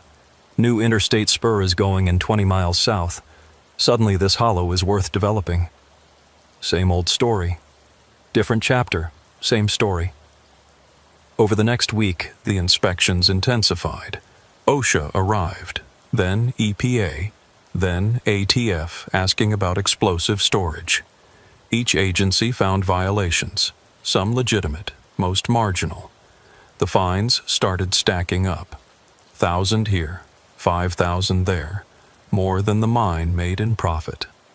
Temperance started a ledger, tracking every fine, every violation, every inspector. A pattern emerged. "Look at this," she told Silas and Elijah. "Every inspector has connections to Blackwood Coal. Former employees, contractors, one's married to a board member's daughter." "That's conspiracy to harass," Elijah said. "Prove it," Silas replied bitterly. "They've got lawyers, we've got suspicious coincidences." The families started to fracture under the pressure. Some wanted to fight, others wanted to take whatever buyout was offered and leave. The unity that had held them together was cracking. Then Hiram had his accident. He was working alone in the mine, routine maintenance, when a support beam failed. By the time they got him out, his left leg was crushed beyond repair. The hospital in Charleston saved his life, but not the leg. The state inspector arrived before Hiram was even out of surgery. "Negligent safety practices," she announced. "This mine is closed pending full investigation." "One accident in 2 years," Silas protested. "Mines operating under Blackwood had dozens." "Those mines had proper insurance, safety protocols, documented training. You have none of that." She posted closure notices, had state troopers enforce them. The families could only watch as their livelihood was padlocked. That night, they gathered in Silas's house. The mood was funeral dark. Hiram's wife wept quietly in the corner. The children had been sent to stay with relatives, sensing something bad was coming. "We could fight it in court," someone suggested. "With what money? Legal fees would bankrupt us in a month." "We could go to the media." "And say what? That we're being persecuted? We're nobody. The company has PR firms, connections." Elijah sat quietly, thinking. Then he remembered something Johnson had said 2 years ago. What about the documents? The ones proving the company's environmental crimes? "In a safety deposit box in Charleston," Silas said. "But we agreed not to use them if the company honored the lease." Have they honored it? Really? Setting up false inspections, manufacturing violations? Prove they're behind it. We don't have to. Just the threat might be enough. Temperance looked up. Mutually assured destruction. Something like that? They argued through the night. Some wanted to release everything, consequences be damned. Others feared retaliation. Finally, they reached a decision. Elijah would carry a message. Not to Garrett, who'd moved beyond their reach, but to the company's regional office. A simple message. Back off, or the documents go public. He drove to the office building in Charleston, a glass tower that seemed to scrape the sky. Security tried to stop him, but he said the magic words, "Harrow County documents." Within minutes, he was in a top-floor conference room facing 3 lawyers and a woman who introduced herself only as Ms. Chen from corporate. "You have something to say?" she asked. The families in Harrow County have documents proving 23 wrongful deaths and massive environmental contamination. They've kept them sealed as agreed. But if this harassment continues, that changes. What harassment? State inspections are routine. Inspections by people connected to your company aren't routine. They're targeted. That's a serious accusation. It's an observation. Here's another. The mine can be reopened with the right permits and insurance. That'll cost maybe $50,000. Cheaper than the millions you'll lose if those documents surface. Ms. Chen studied him with cold calculation. "You're nobody, a truck driver. Why should we listen to you?" "Because I'm nobody. I have nothing to lose. No corporate position, no reputation to protect. Just a truck and a willingness to drive those documents to every news outlet in the state. That would be blackmail. That would be journalism, whistleblowing, protected activity." She was quiet for a long moment. "What exactly are you proposing?" "The inspections stop. The mine reopens. The lease gets renewed for 5 years. The families get left alone. In exchange for? The documents stay sealed. The families keep working. Everyone pretends this conversation never happened. I'll need to consult with others. You have 48 hours, then we start making copies." Elijah left the building expecting to be arrested, detained, something. But nothing happened. He drove back to the Hollow and reported the conversation. "Think they'll deal?" Silas asked. "Depends on how damaging they think those documents really are." They waited. 48 hours became 72. Then a week. No word from the company, but something else happened. The state inspections stopped. The violation notices were withdrawn. The mine reopening was approved pending administrative review. Then Garrett called, his personal number not corporate. "You've got balls," he said to Elijah. "Threatening the company like that wasn't a threat, was negotiation. Same thing in corporate speak." He paused. "The mine will reopen. The lease will be renewed. 3 years, not 5. The families need to incorporate, get proper insurance, follow actual safety protocols. And the harassment? What harassment? Just unfortunate bureaucratic oversight. These things happen. And if they happen again? They won't. The company has decided that particular property isn't worth the trouble. Officially, it's a PR gesture, supporting traditional mining families. Good optics. And unofficially? Unofficially, those documents are more damaging than you know. Names on them reach high. People who'd rather stay unreached. The mine reopened a month later. Hiram returned on crutches, working the equipment with one leg and determination. The families incorporated as the Harrow County Mining Cooperative, got insurance through a program for small operations, even hired a safety consultant to ensure compliance. It wasn't perfect. The coal was still limited, the equipment still old, the life still hard. But it was theirs, legally now, protected by papers and lawyers instead of just guns and determination. Elijah kept hauling for them, in and out, equipment and coal, maintaining the connection between the hollow and the outside world. He became part of their extended family, invited to celebrations, consulted on decisions. 5 years later, when the coal finally played out completely, they were ready. The younger generation had been getting educated, trained in other work. The mine closure was planned, not forced. The families transitioned to other jobs, some leaving the hollow, others staying and commuting to nearby towns. Silas and Temperance bought the land when the company finally sold, using savings from the mining operation and a loan from, ironically, a program Garrett had told them about. They turned part of it into a memorial, a museum of sorts, documenting the history of coal mining in the region. Elijah delivered the last load of coal from the Harrow County mine on a cold December morning. The families gathered to watch, understanding they were witnessing the end of an era. "No regrets?" he asked Silas.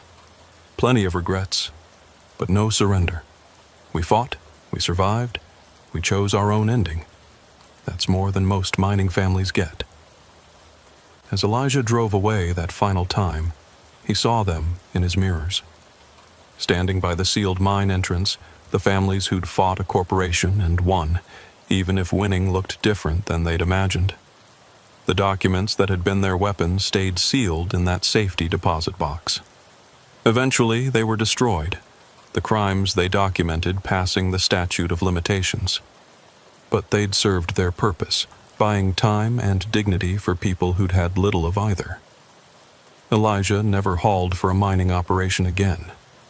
But sometimes, driving through the mountains, he'd think about the Harrow County families, about how they'd stood against forces so much bigger than themselves and found a way to survive. The hollow still exists, houses still standing, though fewer families live there now. The mine entrance is sealed with concrete, a plaque beside it listing the names of all who died in its depths. Sometimes tourists stop, take pictures, buy crafts from the few families who remain. It's not the ending anyone expected when Elijah first drove that suspicious load up the mountain, but it's an ending they chose for themselves, and in the harsh mathematics of Appalachian survival that counts as victory. The state trooper's flashlight cut through the evening drizzle as he directed traffic away from Route 58. "A massive landslide," he explained, walking up to Zachariah's window. Half the mountain had come down. Road would be closed until morning at least, maybe longer. Zachariah looked at his delivery schedule, then at the dashboard clock showing 7:47 p.m. 40,000 pounds of premium lumber in his trailer, due in Charlotte by 6 a.m. The penalty for late delivery would eat his profit for the entire month. "Any alternate routes?" he asked the trooper. The officer scratched his jaw, rain dripping from his hat. "There's an old logging road through Trawler's Gap. Rough going, but passable if you're careful, though I wouldn't recommend it for a rig your size." "How rough?" "Gravel mostly, some dirt sections. The logging companies still use it occasionally. Your call, but I'd find a motel if I were you." Zachariah had been driving these mountains for 15 years. He'd handled worse roads in worse conditions. The math was simple. Make the delivery on time or lose his contract with the lumber yard. The turnoff was barely marked, just a wooden sign so weathered the letters were almost gone. The pavement ended immediately, replaced by gravel that had seen better decades. His Peterbilt groaned as he downshifted, easing into the first curve. The trees pressed in close, branches scraping the sides of his trailer. In his headlights, he could see deep ruts carved by logging trucks, filled with muddy water from the rain. He kept it slow, maybe 15 miles per hour, feeling the trailer want to slide on the loose surface. 5 miles in, the road forked. No signs, no indication which way led through. The left fork showed more wear, deeper ruts, suggesting regular use. He took it, figuring active use meant it went somewhere. The grade steepened, his engine working harder. The rain was picking up, turning the dirt sections into mud. More than once, he felt the wheels slip, the 40,000 pounds of lumber pushing him toward the edge where the mountain dropped off into darkness. Then he saw lights ahead. Not vehicle lights, fires, torches or lanterns arranged across the road. As he got closer, he could make out figures standing between them. He stopped the truck 20 feet away, keeping the engine running. A man approached his window. Middle-aged, wearing work clothes that had seen hard use, carrying an axe loose in his hand. Not threatening exactly, but definitely present. "Road's closed," the man said. "State trooper said it was open. Landslide has the main route blocked. Trooper was wrong. This is private property. The county map shows it as a public road." The man smiled without humor. "County map shows a lot of things that aren't true anymore. You need to turn around." "Can't turn around on this narrow road with a full trailer. Need to find a wide spot." More men emerged from the darkness between the trees. A dozen at least, all carrying tools that could be weapons. They surrounded the truck, not aggressive but definitely coordinated. "Follow us," the first man said. "There's a place you can turn around up ahead." Zachariah didn't have much choice. The men with lanterns walked in front, leading him further up the mountain. But instead of a turnaround, the road led to a clearing with buildings scattered around. A logging camp, but not a modern one. The structures looked decades old, built from the timber they'd been cutting. A younger man stood by a large fire pit, maybe 35, built like someone who'd grown up swinging an axe. Dark hair, clean-shaven, with the kind of presence that marked him as the leader. "You lost?" he asked as Zachariah climbed down from his cab. "Just trying to get through to 58 on the other side. Got a delivery to make." "What kind of delivery?" "Lumber. Premium white pine for a construction project in Charlotte." The man walked over to Zachariah's trailer, ran his hand along the side. "White pine from the Garrett tract?" "I don't know what tract. I just pick up and deliver." "Yeah, you do. But that lumber you're carrying? It was supposed to be ours. We had a contract for those trees. Cut them, marked them, then the land got sold out from under us." "I don't know anything about that." "Course not. You're just the last link in the chain." He turned to address the others who'd gathered. "This is what they do. Promise us work, let us start cutting, then sell to someone who undercuts our price by a few dollars." An older man approached, moving carefully like his joints hurt. "You're wasting time, Josiah. Driver doesn't care about our problems." "Maybe he should, Amos. Maybe everyone should know what's happening up here." A woman emerged from one of the buildings, tall, lean, with red hair and an air of authority. She walked straight to Josiah, put a hand on his arm. "Not like this," she said quietly. Then how deliverance? We've tried legal channels. Tried negotiation. Not by robbing innocent drivers. Who said anything about robbing? Josiah turned to Zachariah. We're not thieves. But that lumber you're carrying was cut with our sweat. We deserve compensation. Take it up with whoever bought the land. We did. They laughed. Said contracts with the previous owner weren't their problem. The rain was getting heavier, turning the cleared ground into mud. Zachariah could see more people watching from doorways. Women, children. This wasn't just a logging camp. It was a community. Look, Zachariah said. I sympathize, but I've got a job to do. Bills to pay, family to feed. So do we, Amos said. 43 people in this camp. 3 generations of logging families. This mountain is all we know. The lumber companies are pushing us out, Josiah explained. Buying the land, bringing in outside crews who work cheaper, leaving us with nothing. That's not my problem. No, but you're here now. Part of it, whether you like it or not. One of the men ran up, whispered urgently in Josiah's ear. His expression darkened. Company, he announced. 3 trucks coming up the road. The camp erupted into motion. Women gathered children.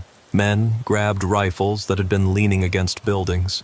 In seconds, the peaceful camp became a defensive position. Who's coming? Zachariah asked. Probably the real owners of that lumber, Josiah said. Coming to make sure it gets delivered.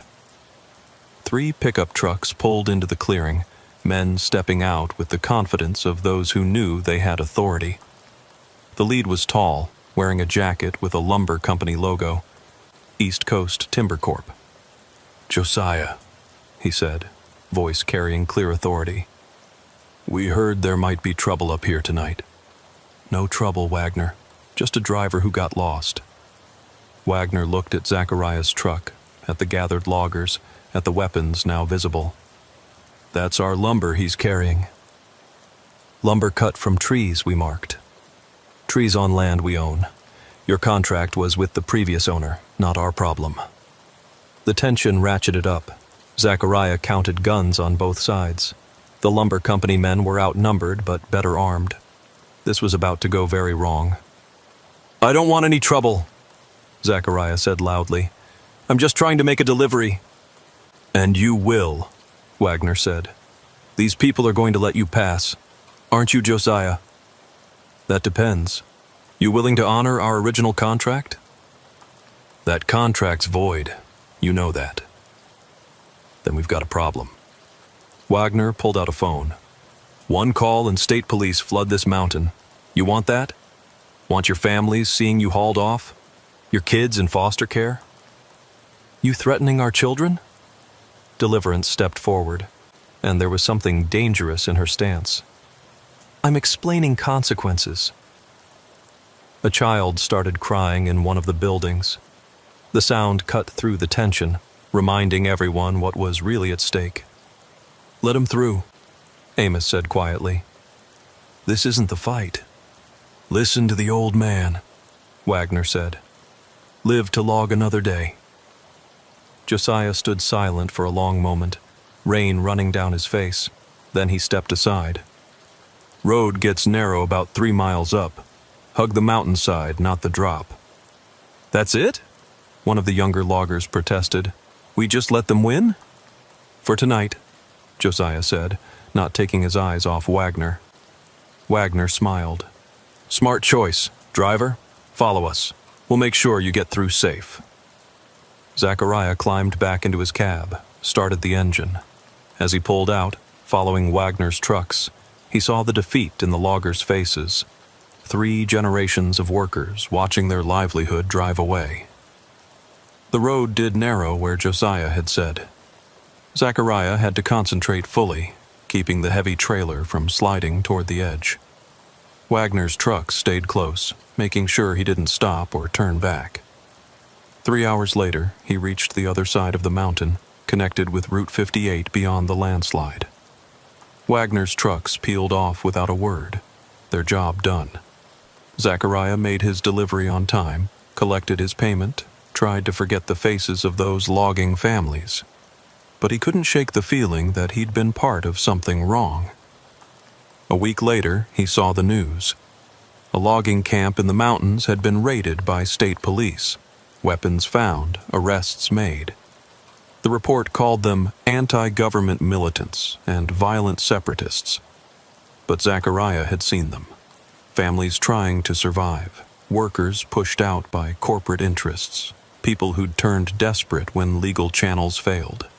He'd delivered their lumber to Charlotte, where it would become expensive homes for people who'd never know its real cost.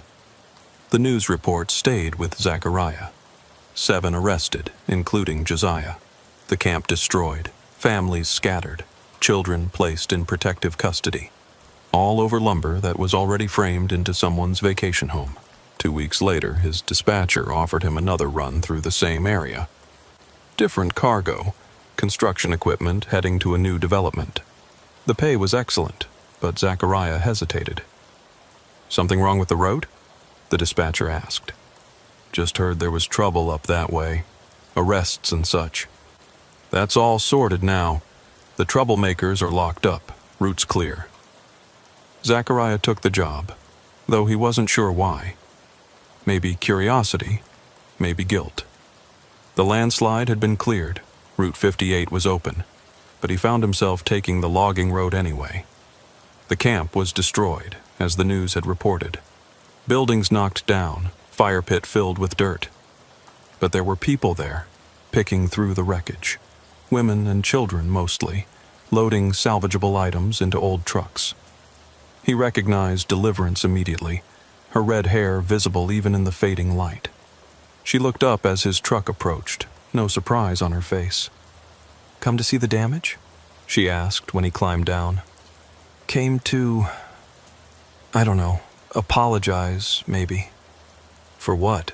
Doing your job?" "For being part of the system that destroyed this place."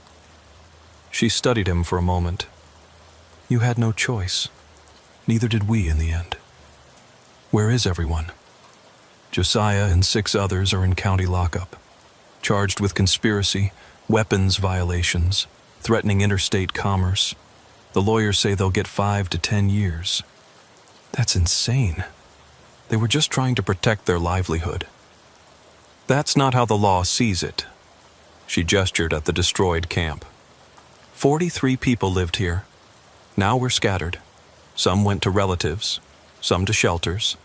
Some are living in their trucks. An older woman approached, carrying a box of salvaged cooking supplies. It was Amos's wife, though Zachariah hadn't known her name. "The driver," she said, recognizing him. "Come back to gloat?" "He came to help," Deliverance said firmly, though Zachariah hadn't offered. "Help? How can he help?" "I have a truck," Zachariah said. "I can haul things, people, whatever you need." The woman laughed bitterly. "Unless you can haul us back in time, there's nothing you can do."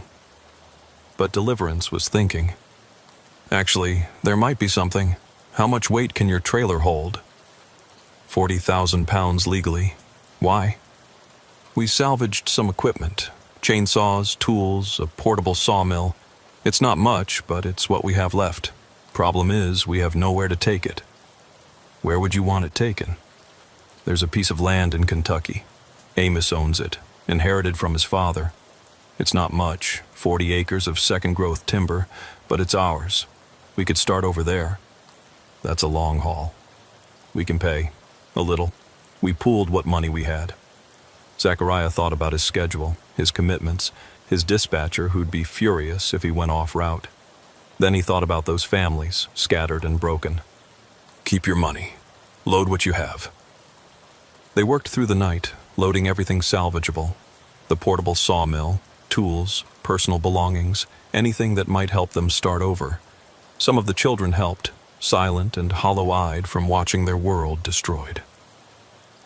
As dawn broke, 3 trucks and Zachariah's rig formed a convoy. Maybe 15 people total, all that remained of the camp's 43. The rest had already scattered. given up, moved on. The drive to Kentucky took 8 hours. The land, when they reached it, wasn't much. 40 acres of scraggly, second-growth forest, a creek running through it, an old cabin that hadn't been lived in for decades. But it was theirs. "It's not much," Amos said. He'd been at a relative's house, arrived when Deliverance called. His face showed the strain of watching his community destroyed. "It's a start," Deliverance said firmly. "We've got tools, we've got timber, we've got hands to work. We've got no contracts, no buyers, no capital. We'll figure it out." They unloaded Zachariah's trailer, setting up the sawmill near the creek where they could use water power. The families started clearing space for temporary shelters. It was pathetic compared to what they'd lost, but it was something.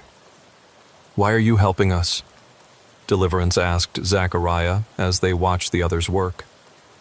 "Because I was part of destroying what you had. Least I can do is help you rebuild. You weren't part of it. You were just a tool they used. Same result." She was quiet for a moment.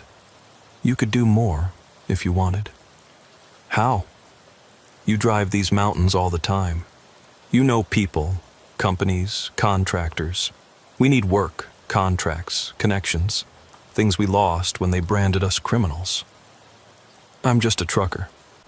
"You're a trucker with a conscience. That's rarer than you think." Zachariah stayed for 3 days, helping set up the sawmill, clear land, repair the cabin. On the third night, Deliverance showed him papers she'd been hiding. "These are contracts," she said. "Legal agreements between our cooperative and 3 lumber companies. They're scared to honor them now after the arrests, but the contracts are still valid." "What do you want me to do?" "Deliver a message. Tell them we're still in business, still able to fulfill orders, just from a different location." "They won't listen to me." "They might. You're neutral, not one of us. You can say you've seen our operation, that we're legitimate." "Are you?" She looked at him steadily. "We're as legitimate as any small logging operation, more honest than most. We replant what we cut. We don't clear cut. We respect the forest." "And if Josiah gets out?" He seemed pretty angry about the situation. "Josiah's looking at 7 years minimum. By the time he's out, either we'll have succeeded here or failed. Either way, the fight will be over." Zachariah took the contracts, spent the next week visiting the companies. 2 refused to even see him, but the third, a small operation in Tennessee, heard him out. "You're vouching for these people?" the owner asked. "I'm saying they can do the work. They've got the equipment and the expertise. They've also got members in federal prison for protecting their camp, not for bad business practices." The owner considered. "Small order first. 50,000 board feet of poplar. They deliver on time, to spec. We'll consider more." It wasn't much, but it was a start. When Zachariah brought the news back to the Kentucky land, Deliverance actually smiled. "We can do that. Might take everything we've got, but we can do it." They did. Working 18-hour days, the remaining families cut, milled, and dried the lumber. Zachariah hauled it to Tennessee, the buyer was satisfied, and more orders followed. Within 6 months, they had a functioning operation. Nothing like what they'd had before, but enough to survive on. The children were in school, the families had basic housing, and there was hope. Then Wagner showed up. He arrived in the same truck he'd driven that night at the original camp. Same confident swagger, same assumption of authority. "Heard you folks were back in business?" he said, looking around at their small operation. "Legal business," Deliverance said. "We've got all the permits." "I'm not here about permits.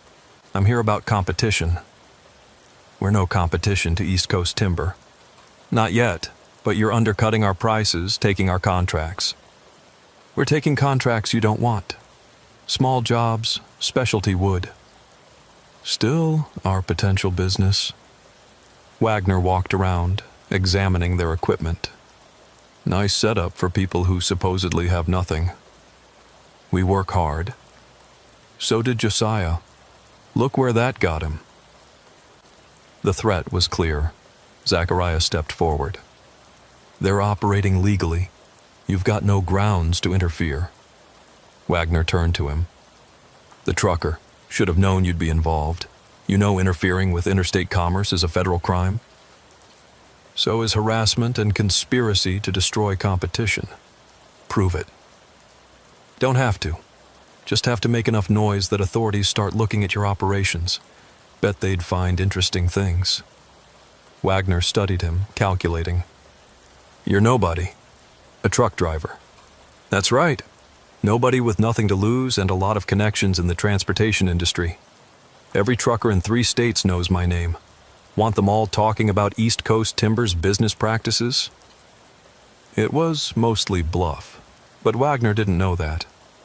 He looked around at the small operation, at the families working hard to rebuild their lives. This isn't over, he said finally. It is for today, Deliverance said firmly. Wagner left, but everyone knew he'd be back. Men like him always came back. We need protection, Amos said that night. Legal protection. Lawyers cost money we don't have, Deliverance pointed out. Then we need something else. Leverage. Zachariah had an idea. What if you weren't competing with East Coast? What if you were subcontracting? They'd never agree to that. They might if the alternative was worse, if their biggest clients started asking questions about their labor practices, their environmental record. We don't have those connections. No, but I do. Every major construction company in the region uses truckers like me. We talk, word spreads. It took 2 months of careful rumors, strategic conversations at truck stops, and a few well-placed suggestions to construction foremen. Soon, East Coast Timber was getting questions they didn't want to answer. Wagner came back, this time with lawyers and an offer. Subcontracting agreement, he said, dropping papers on the makeshift desk in the cabin. You work for us, exclusively. We set prices, you fill orders. That's slavery, not subcontracting, Deliverance said. It's survival. Take it or we'll bury you in legal challenges. Give us a week to consider. After Wagner left, they studied the contract. It was awful. Would basically make them employees without benefits. But buried in the legal language was something interesting. Look at this clause, Deliverance said, pointing to a section near the end. Exclusive subcontracting except for existing contracts. We don't have existing contracts, Amos pointed out. Not yet, but we have a week. They worked the phones for days, calling every small construction company, furniture maker, and lumber yard in 3 states. Most wouldn't even talk to them once they heard who they were. But a few listened, and 3 actually signed contracts, small ones, but legally binding. When Wagner returned, Deliverance had the contracts ready. We'll sign, she said, but with modifications. These existing contracts are exempt. Wagner examined the contracts, his face reddening. These are dated this week. You're trying to circumvent the agreement. We're protecting our existing business relationships. Your contract doesn't forbid that. It will once our lawyers revise it. Then we won't sign. And you'll explain to your clients why a small family operation is worth destroying your reputation over. Wagner wanted to argue, but his lawyers pulled him aside. After a heated, whispered conversation, he returned. Fine. Those 3 contracts are exempt, but nothing else. Every other piece of wood you cut goes through us. It was a terrible deal, but it kept them alive. They signed. For 6 months, it worked. The families fulfilled East Coast's orders, taking whatever price was offered, grateful just to be working. The 3 independent contracts barely kept them afloat, but they were something. Then Zachariah got a call from the Tennessee buyer.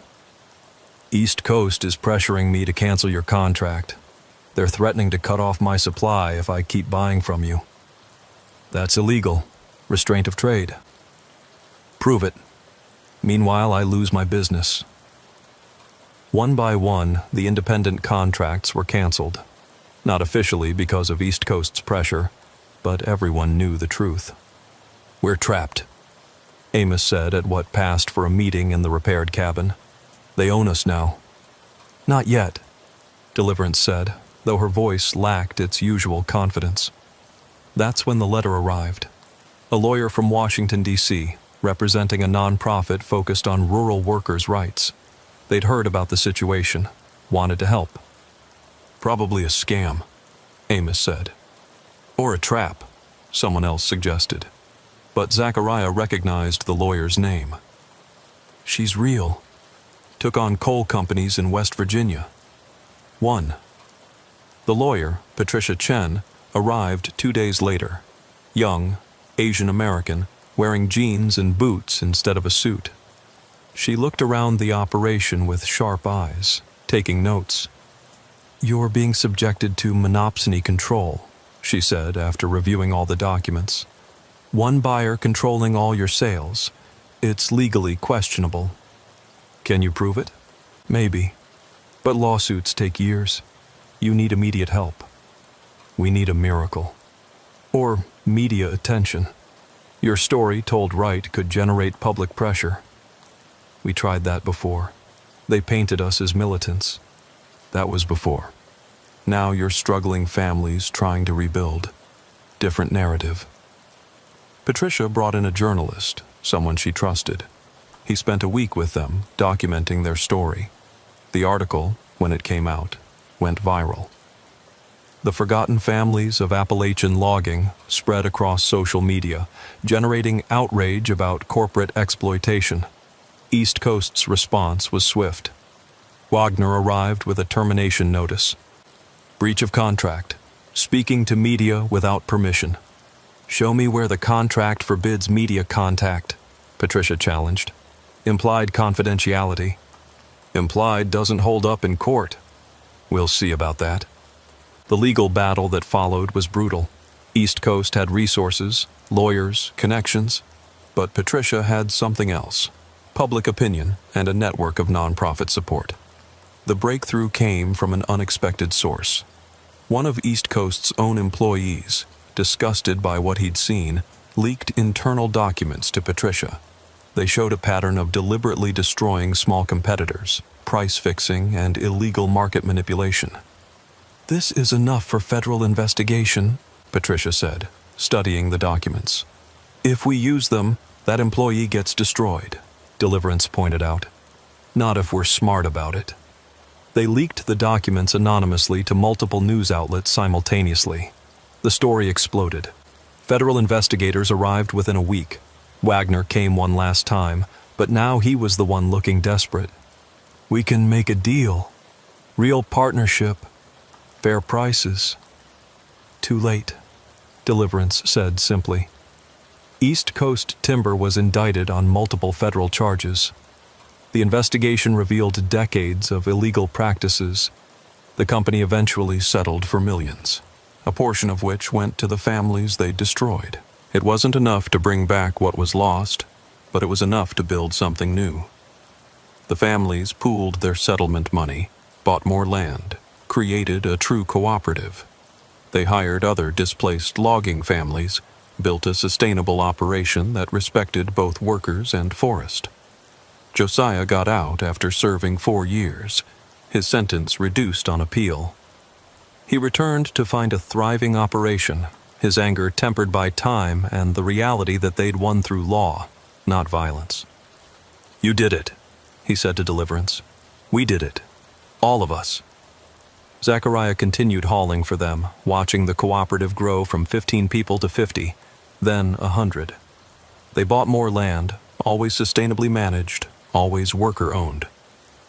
5 years after that night on the logging road, Zachariah stood in the same spot where he'd first been stopped. The road was paved now, properly maintained. A sign marked it as Cooperative Road, maintained by the worker-owned logging operation that had become a model for others. "Ever regret getting involved?" Deliverance asked, standing beside him. "Never. That detour changed everything. For us, too.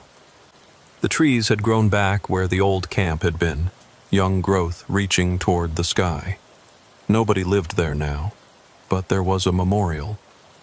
A simple plaque listing the names of all the logging families displaced by corporate greed, and a line at the bottom.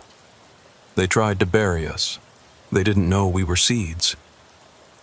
Wagner had disappeared after East Coast's collapse.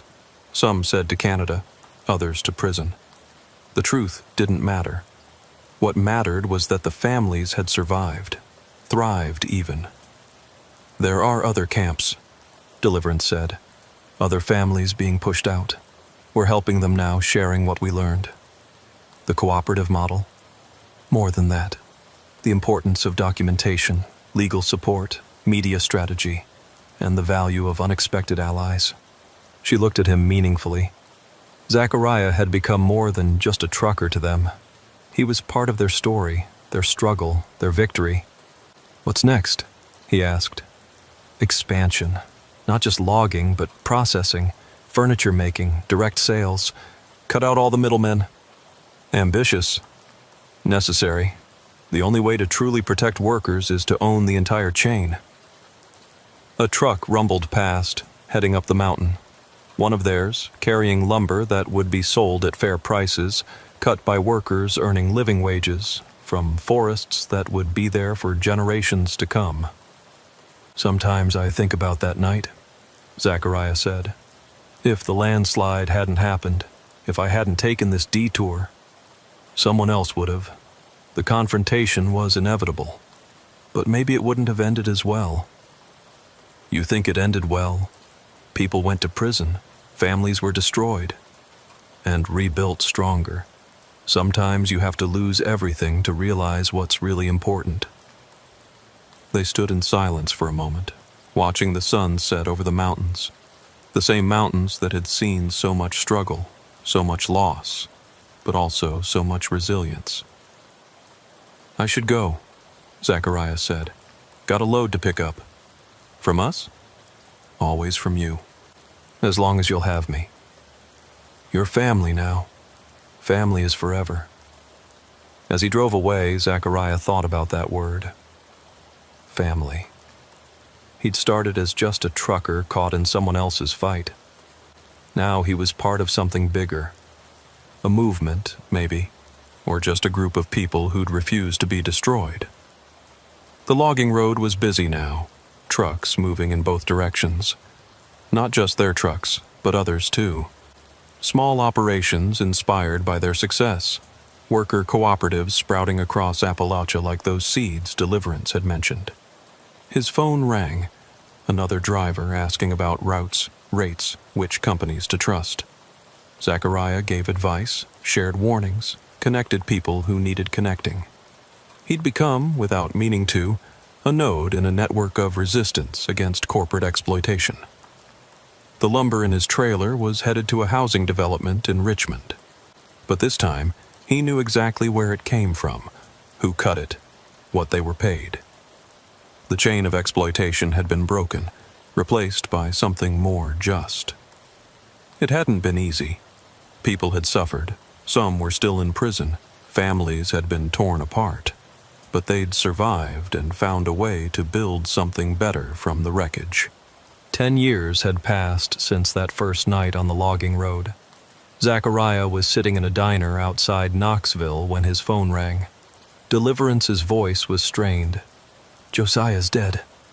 The words hit like a physical blow. What happened? Heart attack. Working in the woods, just collapsed. He was only 48. I'm coming. That's why I called. He left something for you. The funeral was held at the original site where the camp had been. Hundreds came.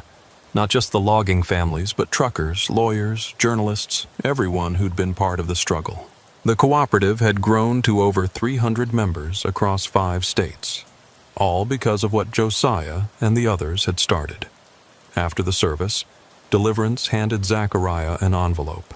Inside was a handwritten letter and a deed. "Read it," she said. The letter was dated a month before Josiah's death. Zachariah, if you're reading this, I'm gone. Heart problems run in my family. My father died at 50, his father at 45. I made it to 48, so I count myself lucky. I was angry at you that first night. You represented everything destroying our way of life. But you came back. You helped when you didn't have to. You became family. The deed is for 20 acres adjoining the cooperative land. It's yours. Not for logging, but for remembering. Build something there.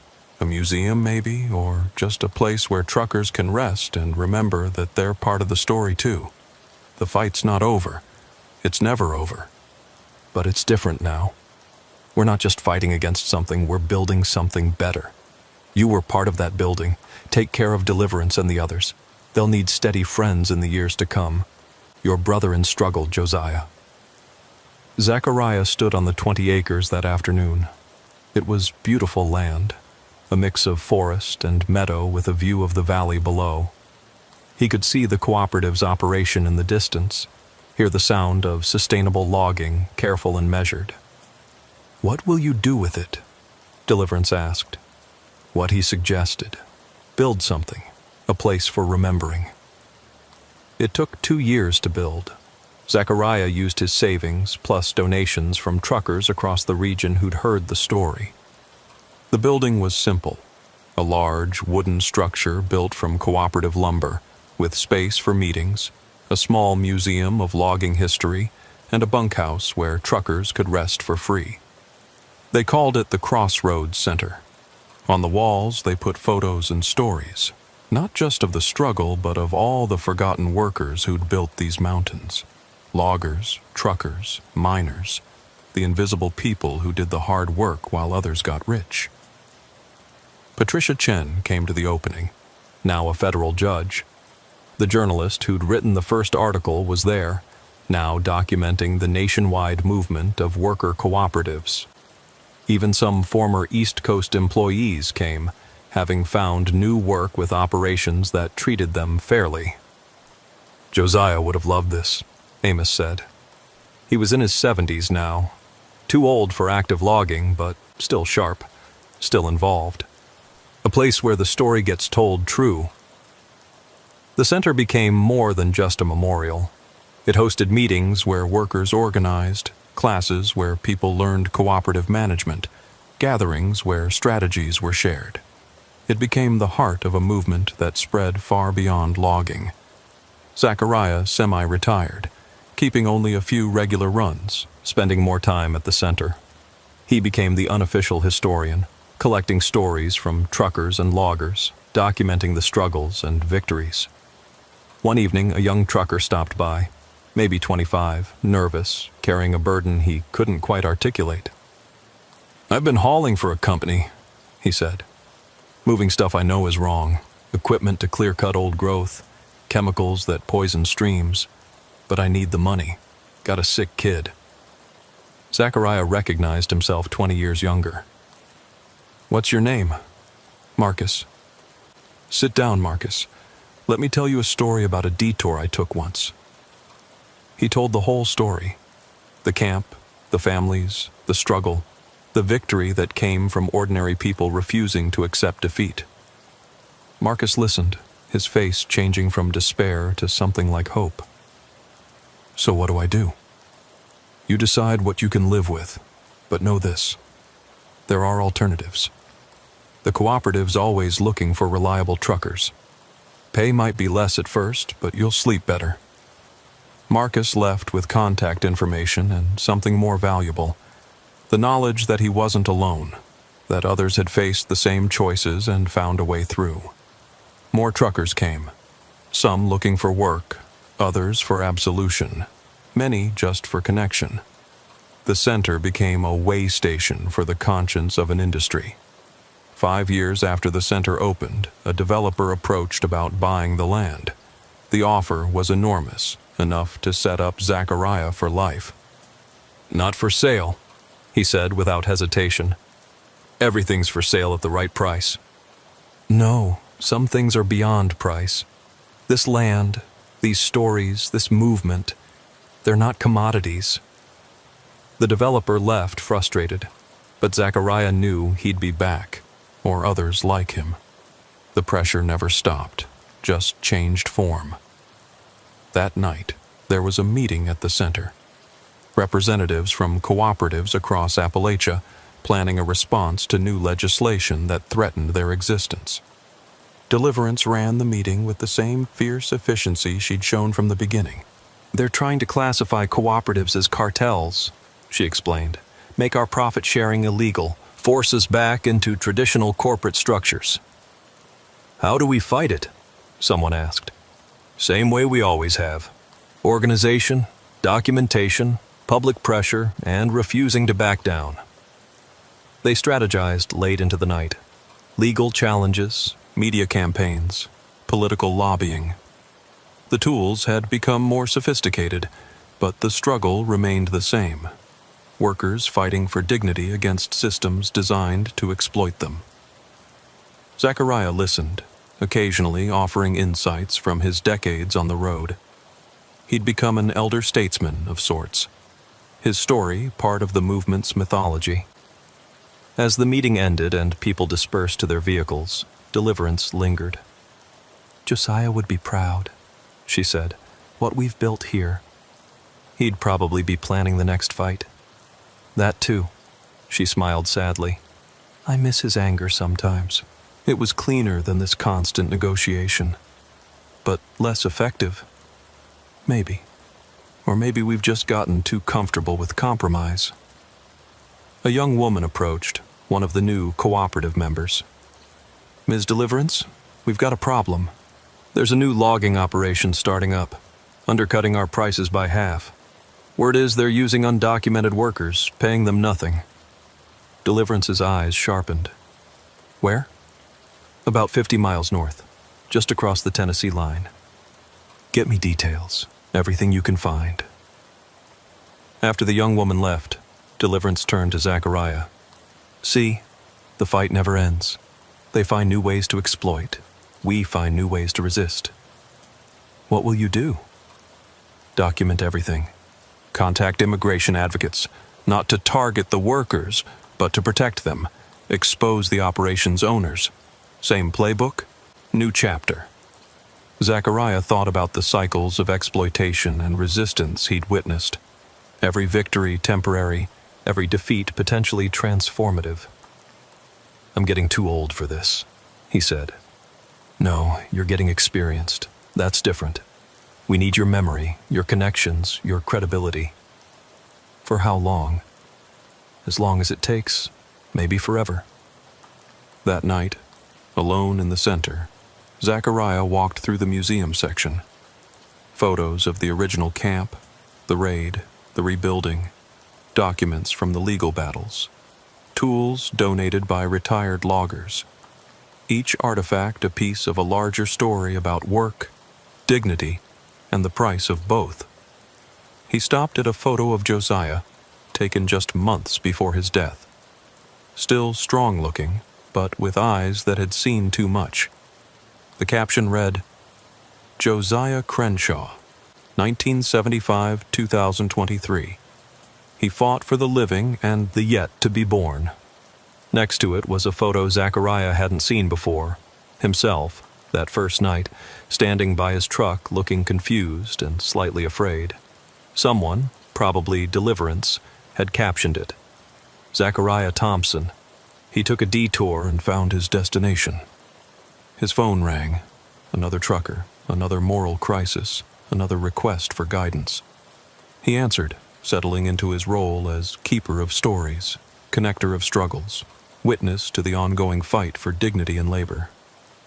Outside, trucks rumbled past on the now well-maintained road, some carrying cooperative lumber to fair markets, others carrying who knows what to who knows where. Each driver making choices about what they could live with, what they would accept, what they would resist. The landslide that had forced Zachariah's detour 20 years ago had been cleared in days.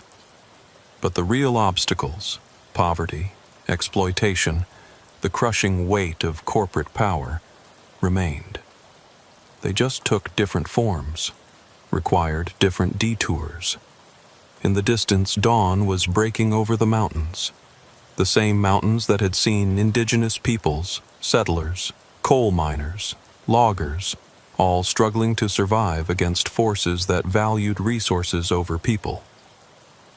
The cooperative sawmill started up, its sound carrying across the valley.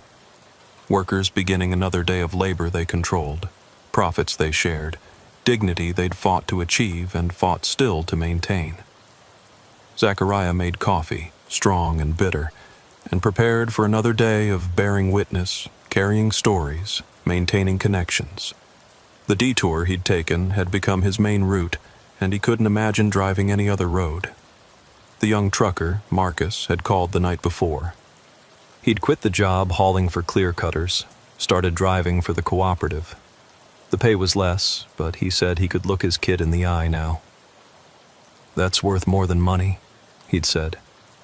"Yes," Zachariah had agreed. "That's the whole point." The sun climbed higher, burning off the morning mist. The road stretched ahead, as it always did, full of possibilities and dangers, detours and destinations. And somewhere on that road, another driver was facing a choice, taking a turn that would change everything, becoming part of a story that had no end, only chapters. The fight continued. The resistance endured. The road went on. And Zachariah, keeper of stories, witness to struggle, remained at the crossroads, helping others navigate their own detours toward dignity. The way station's lights flickered in Mordecai's mirrors as he pulled off Interstate 77. 2 in the morning, middle of nowhere, West Virginia, and the station that should have been closed was lit up like a crime scene. The sign said, "All trucks must exit when lights flashing," and Mordecai had been driving long enough to know you didn't ignore that, even at this hour.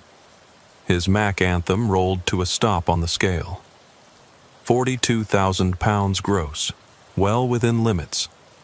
He had all his paperwork ready, logs, bills of lading, permits. 20 years of driving had taught him to keep everything perfect, especially when something felt off. And something definitely felt off. The station building was lit, but looked empty. No movement behind the windows, no officers walking around.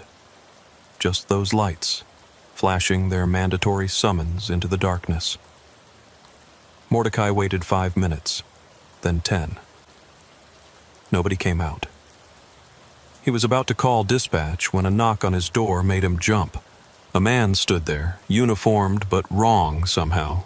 The uniform was Department of Transportation, but old style, maybe from the 90s. The badge looked real enough, but the man wearing it seemed... tired wasn't the right word. Hollow, maybe. "Step out of the vehicle, sir." "Is there a problem, officer?" "Step out of the vehicle." Mordecai complied, keeping his hands visible. In 2 decades of driving, he'd learned to read cops, but this one was unreadable. Face like carved wood, eyes that didn't quite focus on anything. License, registration, logbook. Mordecai handed them over. The officer, his badge said Hezekiah, studied them with intense concentration, like he was reading a foreign language. "You're hauling medical supplies." "Yes, sir. Hospital delivery in Charleston, due by 6 a.m. "Open the trailer." That was unusual, but not unheard of. Mordecai walked to the back, broke the seal, swung open the doors. Boxes of medical supplies, exactly as manifested. Hezekiah climbed up, started checking boxes against the manifest, methodical and slow. "These 3 boxes," he said finally, pointing to containers near the front. "Wrong shipping codes."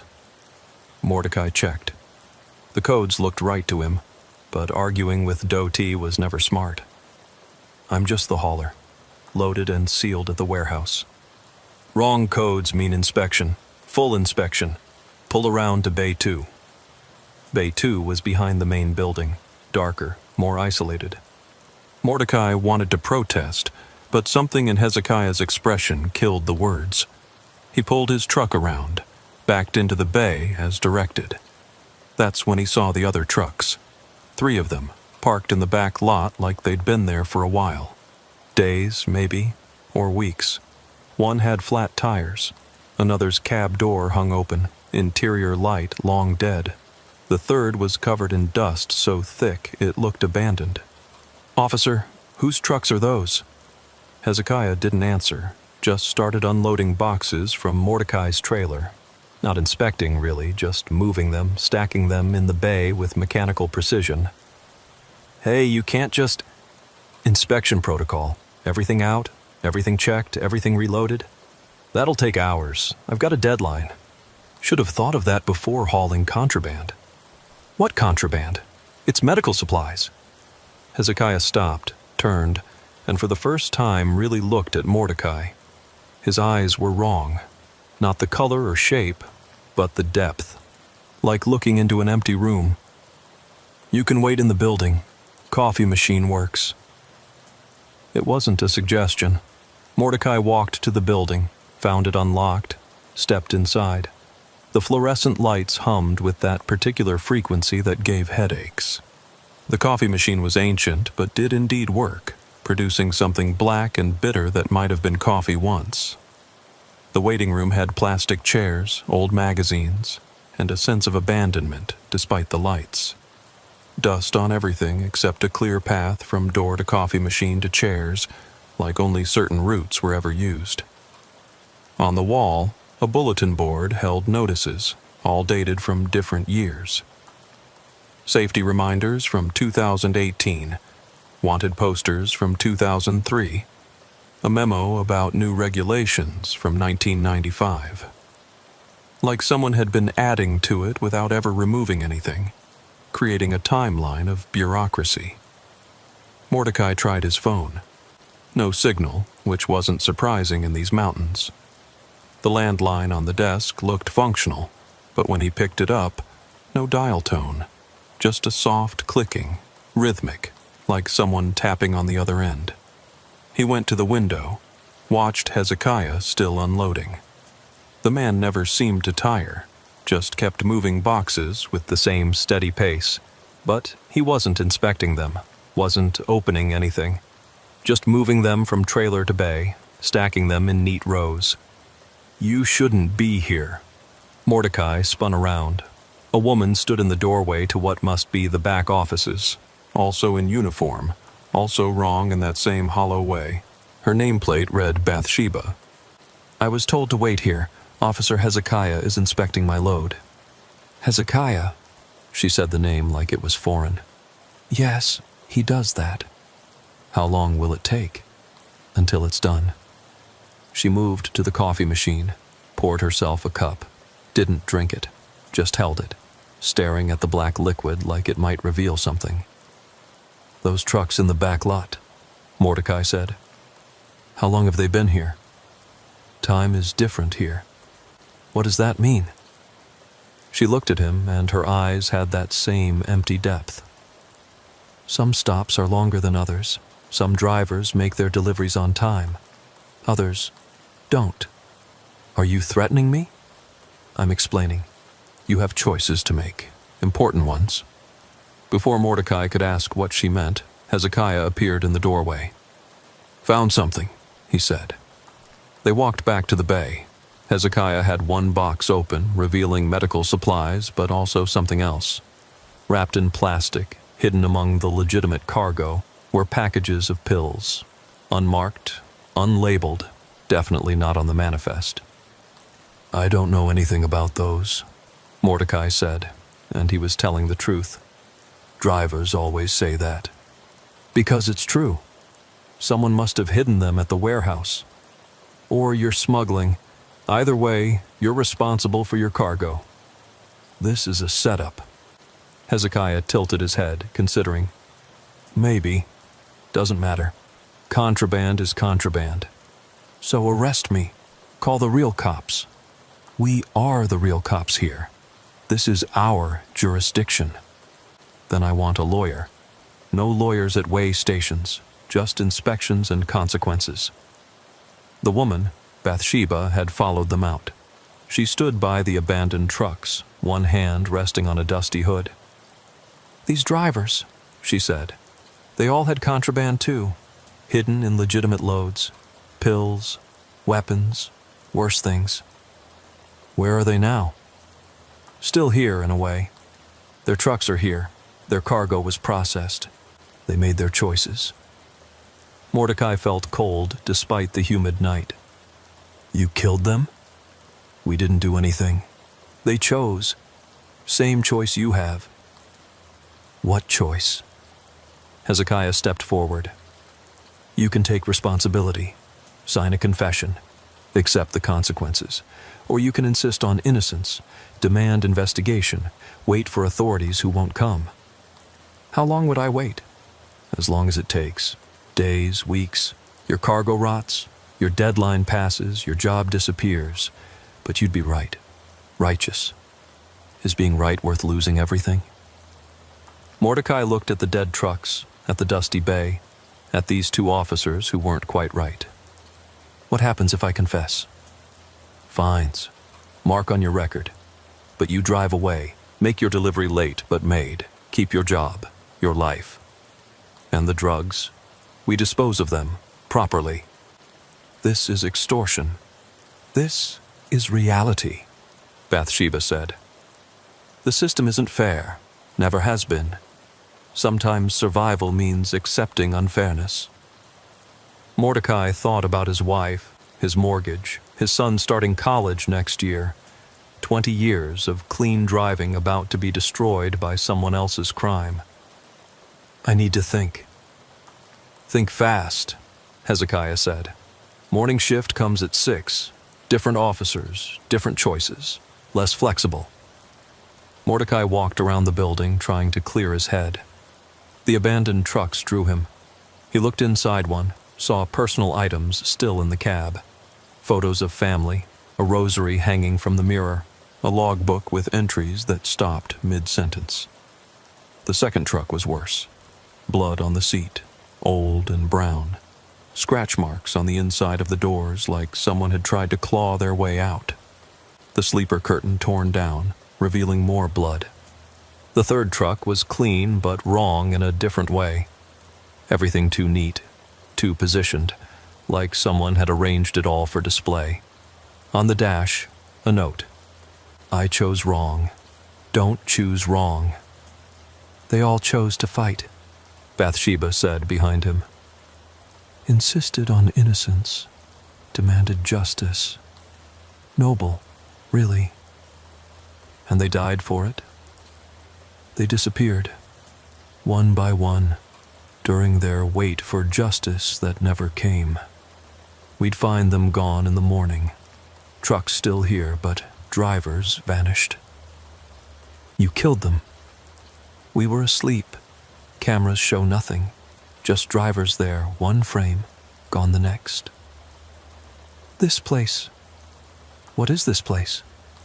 A way station, a checkpoint, a place where decisions get made."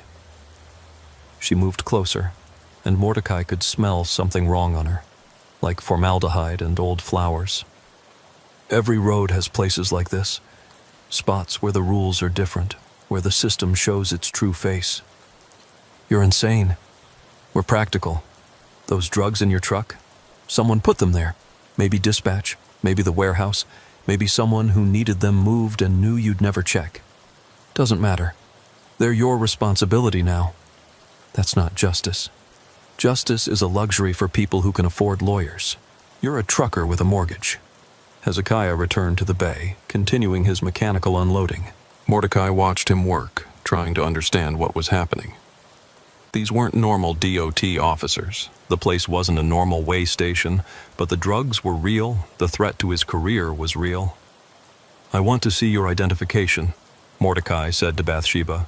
"Badge number, supervisor's contact." She pulled out her badge, handed it over. It looked authentic, had weight and wear, but the photo was strange. It was her, but younger, or older, or both somehow. The issue date kept changing when he looked at it. 1987, 2001, 2019, never settling on 1 year. This isn't real. Real as anything else here. Real as those drugs in your truck. I'm leaving. Right now. With your trailer half unloaded? With uninspected contraband? You'll be stopped before you hit the interstate. Real cops then. Real charges. We're offering you a way out. By confessing to something I didn't do. By accepting reality. Someone used you. Made you a mule without your knowledge. It happens every day. Drivers caught with hidden cargo. Lives destroyed. We're giving you a choice most don't get. A sound from outside made them both turn. Another truck was pulling into the station, a freightliner with Nevada plates. The driver looked confused, probably wondering, same as Mordecai, why the station was open. "Wait here," Bathsheba said, and walked out to meet the new arrival. Mordecai watched through the window. The driver, a young guy, maybe 25, was showing his paperwork. Bathsheba examined it, shook her head, pointed to the exit. The driver seemed to argue, but she remained firm. Finally, he got back in his truck and left. She returned, brushing dust off her uniform. Why did he get to leave? His cargo was clean. No hidden surprises, no choices to make. You checked that fast? We know. Same way we knew about yours before we opened it. Then this whole thing is theater. No, this is process. You were chosen to carry those drugs. Someone in your company, at the warehouse, somewhere in the chain. They picked you because you're reliable, never inspect your sealed loads, always make deliveries on time. Perfect mule. Who? Who would do that? Does it matter? Could be anyone. Dispatcher with debts, warehouse worker with habits, even management with side businesses. The drugs are in your truck. That's all that matters now. Mordecai's phone buzzed. Somehow, impossibly, he had signal. A text from an unknown number. Sign and drive. Don't end up like the others. Who sent this? Bathsheba shrugged. Someone who wants you to survive this. Another text. Check the third truck's glove box. Mordecai walked back outside, Bathsheba following but not stopping him. The third truck, the eerily neat one, was unlocked. In the glove box, under old receipts and maps, was a folder. Inside, photos. The photos showed drivers at this same way station, all at night, all with Hezekiah or Bathsheba or both, all looking confused, scared, angry. On the back of each photo, a date and a note. Michael Torres, refused confession, missing 3 days later. Sarah Kim, demanded investigation, found dead, ruled suicide. James Wright, fought back, never found. Photo after photo, dozens of them, spanning years. All drivers who'd chosen to fight, all gone. We didn't take those photos, Bathsheba said. Someone else did. Someone watching. Someone who wants drivers to understand the choice. This is evidence of murder. This is evidence that bad things happen to drivers who don't cooperate, whether we cause them or just predict them. She shrugged. You're threatening me. We're showing you patterns. You can be another photo in that folder. Or you can sign a confession, pay a fine, and drive away with a story no one will believe. Mordecai looked at the photos again. One caught his eye, dated just last month. The driver looked familiar. He'd met him at a truck stop in Ohio, had coffee, talked about families. Good man, religious, always talking about fighting injustice. Dave Paulson, I knew him. Then you know he disappeared. Truck found abandoned in Kentucky. No trace of him. You killed him. He killed himself by refusing to accept reality. The drugs were planted, yes, but they were in his truck. The system doesn't care about fairness, only facts. Hezekiah appeared, wiping his hands on a rag. Finished unloading, found more contraband, weapons this time, pistols hidden in medical supply boxes. That's impossible. Those boxes were sealed at the warehouse. Seals can be faked, or maybe the warehouse is in on it. Doesn't matter. Weapons are in your truck. Mordecai felt the walls closing in. Drugs were bad enough, but weapons trafficking was federal time. "What do you want from me?" "Confession," Hezekiah said. "Admit you knew about the drugs. Not the weapons. Those will disappear. Just the drugs. Misdemeanor possession, intent to distribute. You'll lose your CDL for a year, pay fines, maybe probation. My career would be over." "Your career versus your life," Bathsheba said. "That's the real choice." "If I sign, if I confess, you let me go?" "You drive away tonight. Make your delivery late, but alive." "And if I don't?" Hezekiah gestured to the abandoned trucks. "You wait for justice. Long wait. Things happen to people who wait too long here." Mordecai thought about calling 911, but his phone was dead again. The landline still had no dial tone. He was trapped in this pocket of wrong, this place where rules bent and justice was a threat. "I need air," he said. Outside, the night was humid and still. No traffic on the interstate, like the world had paused. The mountains pressed in on all sides, black shapes against a starless sky. The way station felt like the only lit spot in an ocean of darkness. He walked to his truck, climbed into the cab, tried the radio. Static on all channels except one, where a voice was repeating, "Sign and survive. Fight and disappear. Sign and survive." His personal phone, the one he kept hidden for family only, rang. His wife's number. "Honey?" Her voice was distant, distorted. "Marcy? Can you hear me?" "Mordecai, there are men here. They say you're in trouble. They say if you don't cooperate, they'll—" "God, Mordecai, what's happening?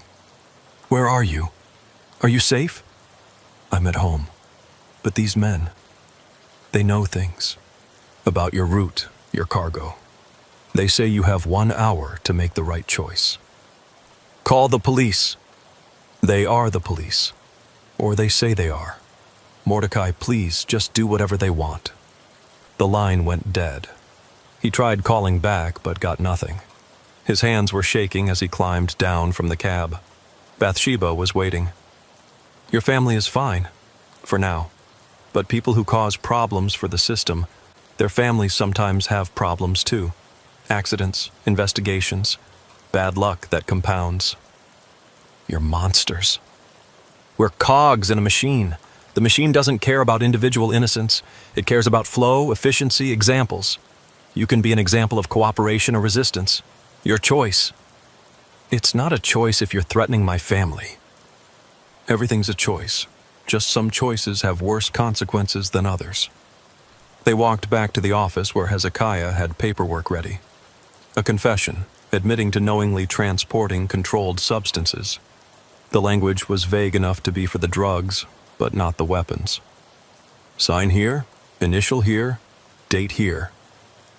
The pen felt heavy in Mordecai's hand.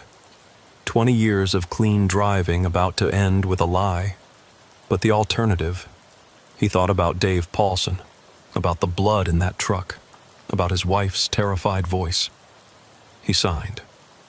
The moment the pen left paper, the atmosphere changed. The oppressive weight lifted slightly.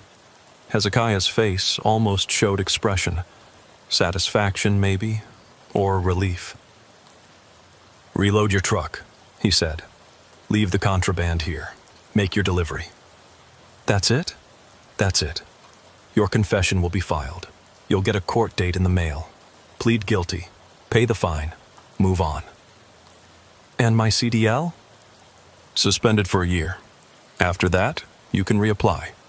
Some companies will hire drivers with records. Not the good ones, but some." Mordecai spent the next 2 hours reloading his trailer. The drugs and weapons had vanished, like they'd never existed.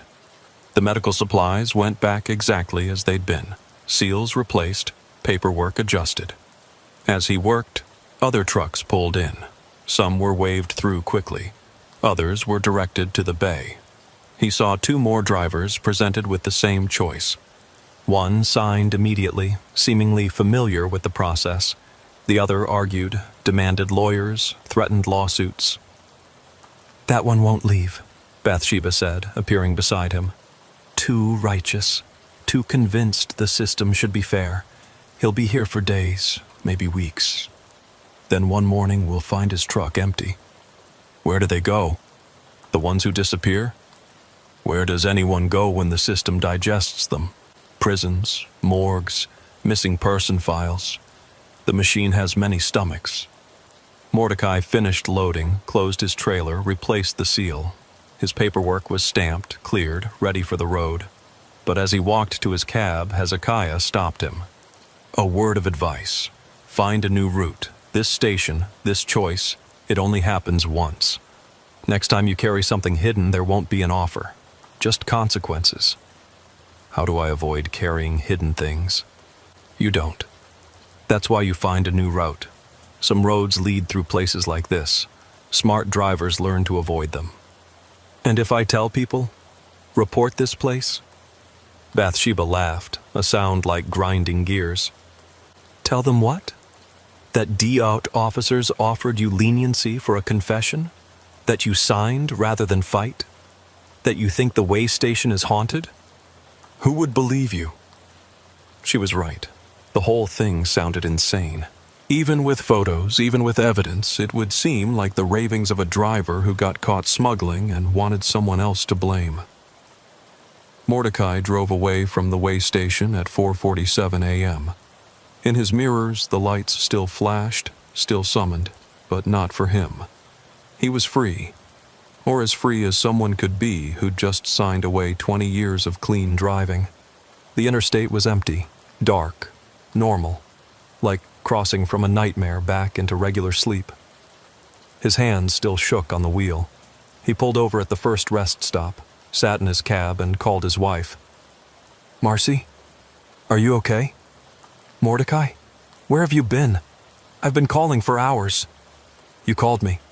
Said there were men at the house." "What?" "No, I've been asleep. Just woke up when the phone rang." He wanted to tell her everything, but the words wouldn't come. How did you explain that place, those people, that choice? "Bad night. I'll be home tomorrow." "You sound terrible." "I am terrible, but I'm alive." He made his delivery in Charleston 2 hours late. The hospital dock worker complained but accepted the shipment. All the medical supplies were there, properly sealed, no sign of tampering, like the drugs and weapons had never existed. On the drive home, he stopped at a truck stop and searched online for information about the way station. He found it on maps, but the details were wrong. Listed as permanently closed, had been for 5 years according to the DOT website. No officers named Hezekiah or Bathsheba in the employee database. But he found other things. Forum posts from drivers, quickly deleted but cached in search engines. Stories about a way station that shouldn't be open but was. About choices offered in the middle of the night.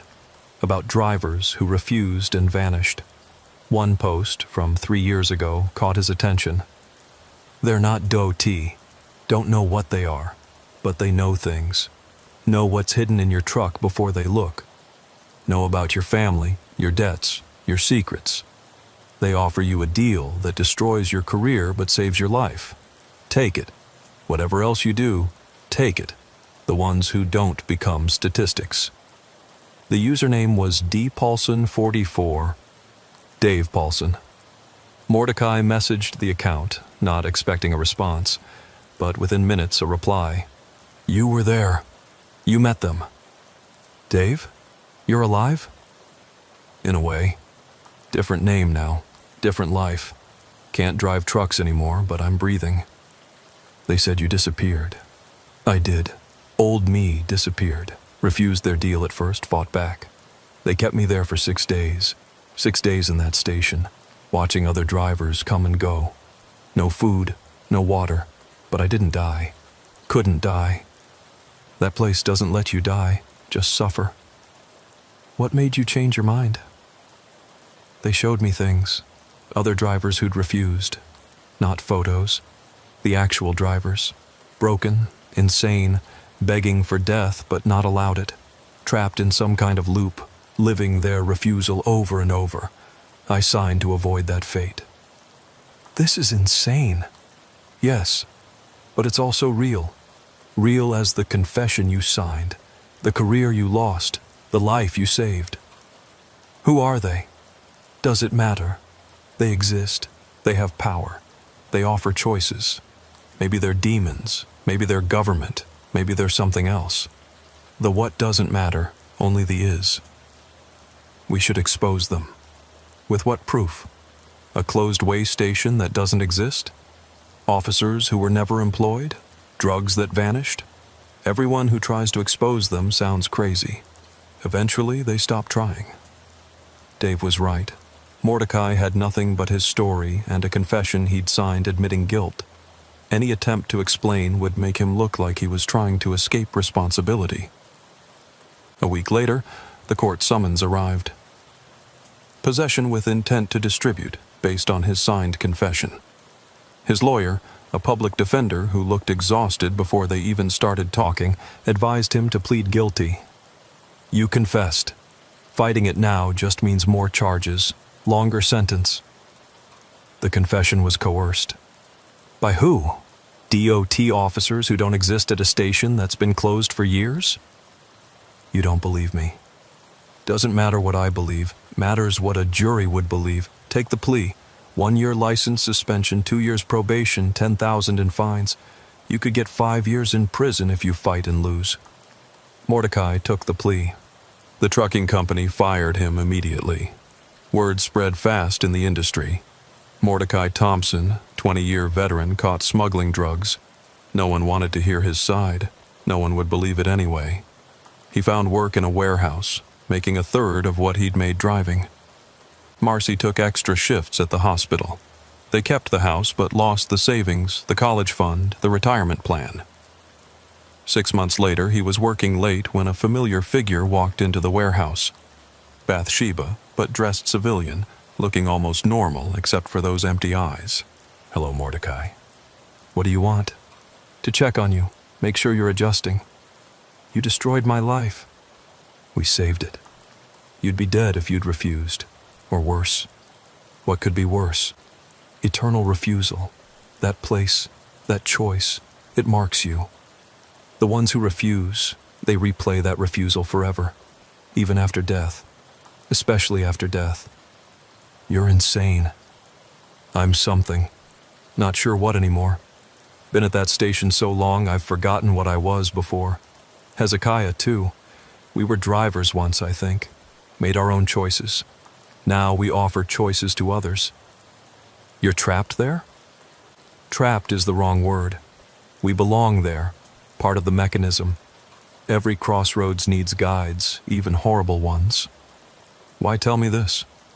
Because you're marked now, too. The confession, the choice, it connects you to that place. You'll feel it calling sometimes. Might even see it when you're not looking for it. Don't go back. Once was enough. I never want to see that place again. Want and will are different things. The station calls its own, especially the ones who know the truth. She left without another word. Mordecai tried to follow, but she vanished into the warehouse shadows like she'd never been there. A year passed. Mordecai got his CDL reinstated, but no company would hire him. The drug conviction was a scarlet letter in the trucking world. He kept working the warehouse, kept his head down, tried to forget. But sometimes, driving home late at night, he'd see the way station lights in his mirrors. Not possible. He was nowhere near that stretch of interstate. But there they were, flashing, calling. He never stopped, never looked back. But they were there. Other drivers started finding him, ones who'd been through the same thing. They had a kind of underground network, sharing stories, warnings, routes to avoid. All had made the same choice. All had survived. All were marked. "It's spreading," one told him. "More stations like that. Different locations, but same choice. Someone's building a network, catching drivers, forcing confessions. For what purpose? Control. Fear. Maybe just because they can. The system needs its victims, and we're easy targets. Alone on dark roads, carrying cargo we don't inspect, vulnerable to anyone with authority." They tried to warn other drivers, but who would listen? Conspiracy theories from convicted drug smugglers didn't carry much weight. Then Mordecai got a call from an unknown number. "We need drivers." Hezekiah's voice, unmistakable. "I don't drive anymore." "You do, just not trucks. But we need someone who knows the roads, knows the life. Someone already marked." "For what?" "Collection. Retrieval. Some drivers who refuse our offer run. We need them brought back." "I won't kidnap people for you." "Not kidnap. Remind. They can't escape the choice by running. The station exists everywhere they go, waiting. We just help them find it again." "No. Your son starts college next year. Expensive, even with aid. We could help with that. Stay away from my family. We're offering opportunity, not threatening. Think about it." The call ended. But the offer lingered. Money they desperately needed, for work he desperately didn't want to do. That night he dreamed of the station. Not a dream, really. More like a visit. He stood in the office watching new drivers get processed. Saw their confusion turn to fear, turn to resignation. Watched them sign confessions, surrender careers, save their lives. "This is forever," Bathsheba said in the dream. "The station is eternal. The choice is eternal. You're part of it now, whether you work for us or not." He woke gasping, sheets soaked with sweat. Marcy stirred beside him. "The nightmares again?" "Yeah." "About that night? The arrest?" She still didn't know the truth. He'd told her he'd been framed, but had to confess to avoid worse charges, close enough to truth to be believable. "I can't escape it," he said. "What happened that night, it follows me." "Time heals," she said, but her voice lacked conviction. They both knew some wounds never healed, just scarred over. The next day at work, a new employee started. Young guy, maybe 22, eager and chatty. During break, he mentioned he used to drive trucks. Had to stop, though. Weird thing happened at a way station. These officers, they... "Don't," Mordecai interrupted. "Whatever happened, don't talk about it. Not here, not anywhere." The kid looked scared. "You know? You've been there?" "We've all been there, one way or another." "You signed?" "Yeah. Didn't feel like I had a choice." "You didn't. None of us did." Mordecai looked around, making sure no one was listening. "Keep your head down. Rebuild your life. Forget it happened. That's the only way forward." "But it wasn't right. They planted those drugs." "Right doesn't matter. Survival matters. You survived. Be grateful." The kid wanted to argue. Mordecai could see it. The same righteous anger he'd felt, the same need for justice. But it would fade. The system would grind it down, replace it with resignation. That night, driving home, the way station lights were in his mirrors again. Brighter this time, more insistent. He pulled over, turned around, saw nothing but empty road behind him. But he could feel it calling. He thought about Hezekiah's offer, about becoming part of the mechanism that had destroyed him. The money would solve so many problems. His son could go to college. Marcy could quit her second job. All he had to do was help trap other drivers in the same choice he'd faced. His phone rang. Unknown number. "Have you decided?" Hezekiah asked. "I need more information. What exactly would I be doing?" Driving, following, watching. Some drivers who refuse our initial offer run. They abandon their trucks, their lives, try to disappear. We need them found, reminded that the choice doesn't go away. And if they still refuse, then they face the consequences. Not from us. We're just messengers. But the system has teeth, and it bites those who run. I need to think about it, Mordecai said. 3 days. Then the offer expires. The line went dead. Mordecai sat in his car in the warehouse parking lot, engine running, heat fighting against the November cold. 3 days to decide whether to become the thing that had destroyed him. That night, he researched everything he could find about disappeared drivers. The numbers were staggering. Hundreds every year, vehicles found abandoned, no trace of the drivers. Most were attributed to crime, accidents, voluntary disappearance. But the pattern was there if you looked. Many had recent legal troubles, confessions, guilty pleas for crimes they swore they didn't commit. He found a message board hidden deep in the dark web where drivers shared stories. Not just about that one way station, but dozens of similar places. Rest stops where time worked differently. Truck stops where you could check in but never leave. Roads that led to places that shouldn't exist. One post stood out. They're not human anymore. The ones who work for them. They started as drivers like us, but each choice they make for the system changes them. Eventually, they become part of it. Empty. Eternal. Trapped forever in the mechanism of control. It was signed H. Could have been anyone, but Mordecai wondered if it was Hezekiah, from before he became whatever he was now. On the second day, a package arrived at his house. No return address, no delivery service markings. Inside was a photo of his son at college orientation, talking to a recruiter. On the back, he has potential. Shame if money problems derailed his dreams. Not a threat exactly, but pressure. Showing they could reach his family, knew their routines, their hopes. Marcy found him looking at the photo. "What's that?" "Job offer," he said, which wasn't entirely a lie. "Trucking again?" "Sort of. Specialty work. Pays well. But it's not good work. Legal, but not good." She sat beside him, took his hand. "We're managing. You don't have to do anything you're not comfortable with. Jacob's college. We'll figure it out. We always do." But they weren't figuring it out. Bills piled up, savings dwindled, and the weight of financial stress pressed on their marriage. Mordecai could see Marcy aging faster, working herself to exhaustion.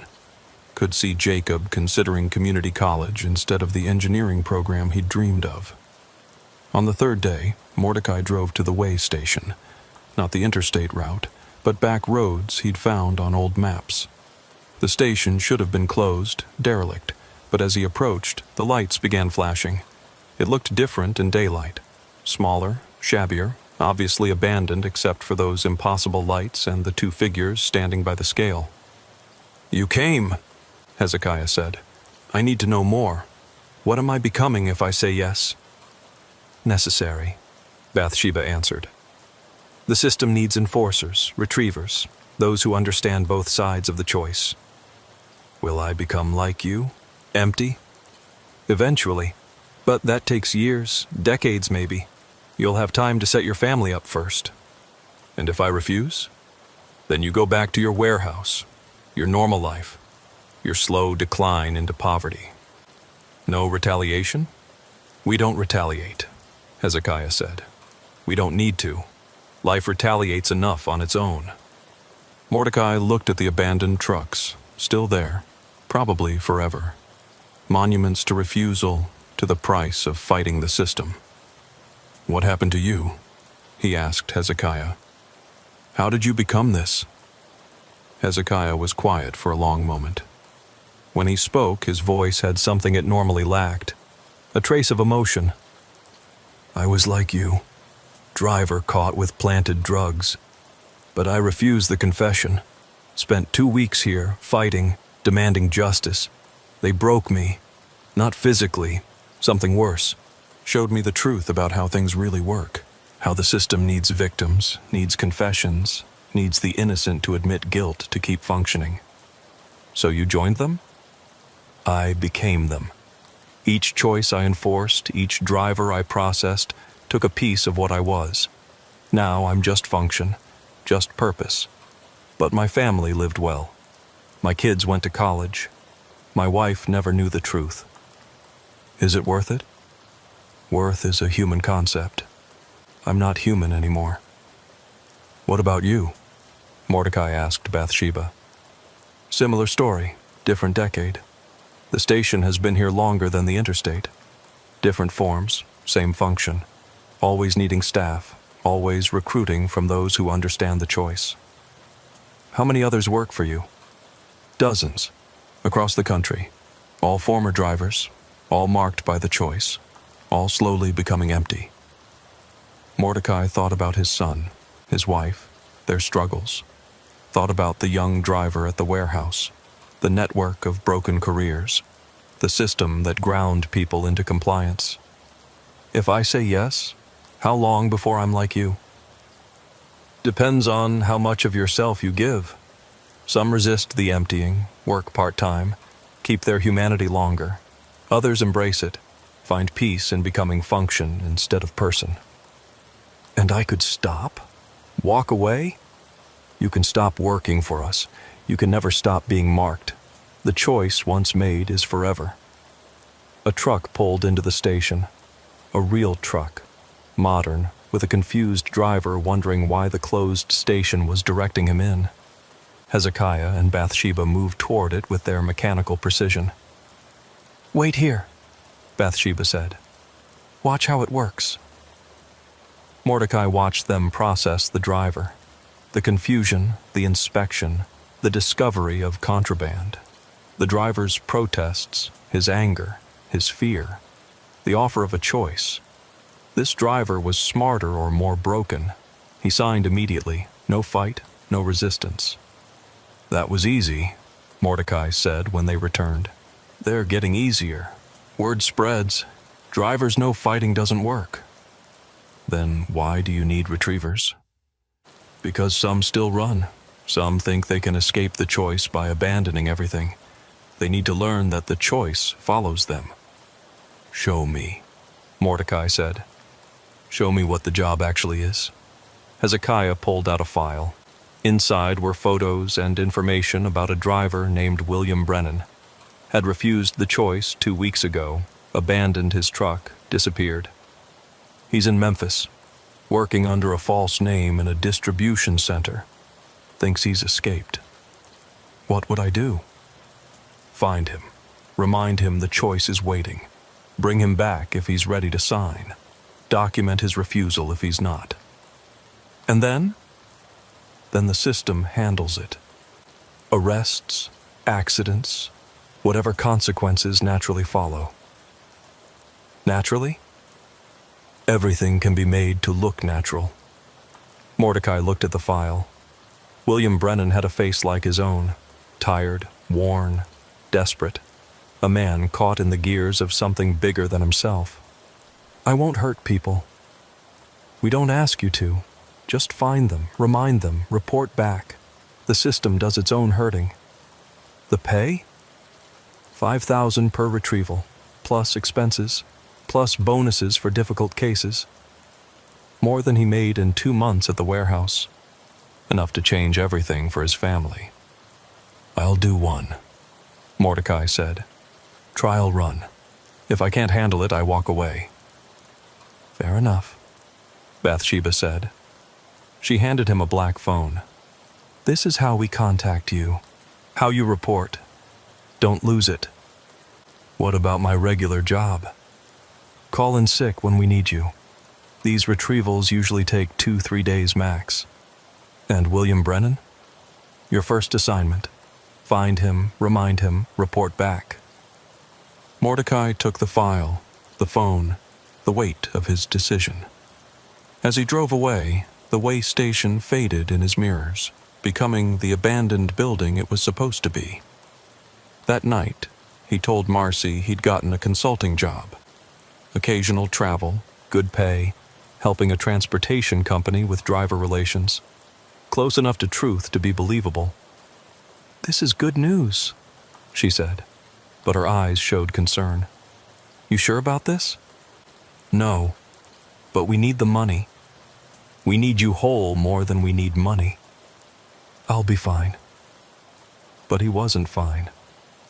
That night he dreamed of empty eyes and mechanical movements, of becoming hollow, functional, eternal, of processing drivers through choices that destroyed them either way. He found William Brennan 3 days later, working third shift at a FedEx hub, using the name Billy Carpenter, living in a weekly motel, paying cash, trying to stay invisible. Mordecai watched him for a day before approaching, saw the fear in every movement, the constant checking over shoulders, the readiness to run. A man living as prey. Finally, in the motel parking lot at dawn, Mordecai approached. "William Brennan."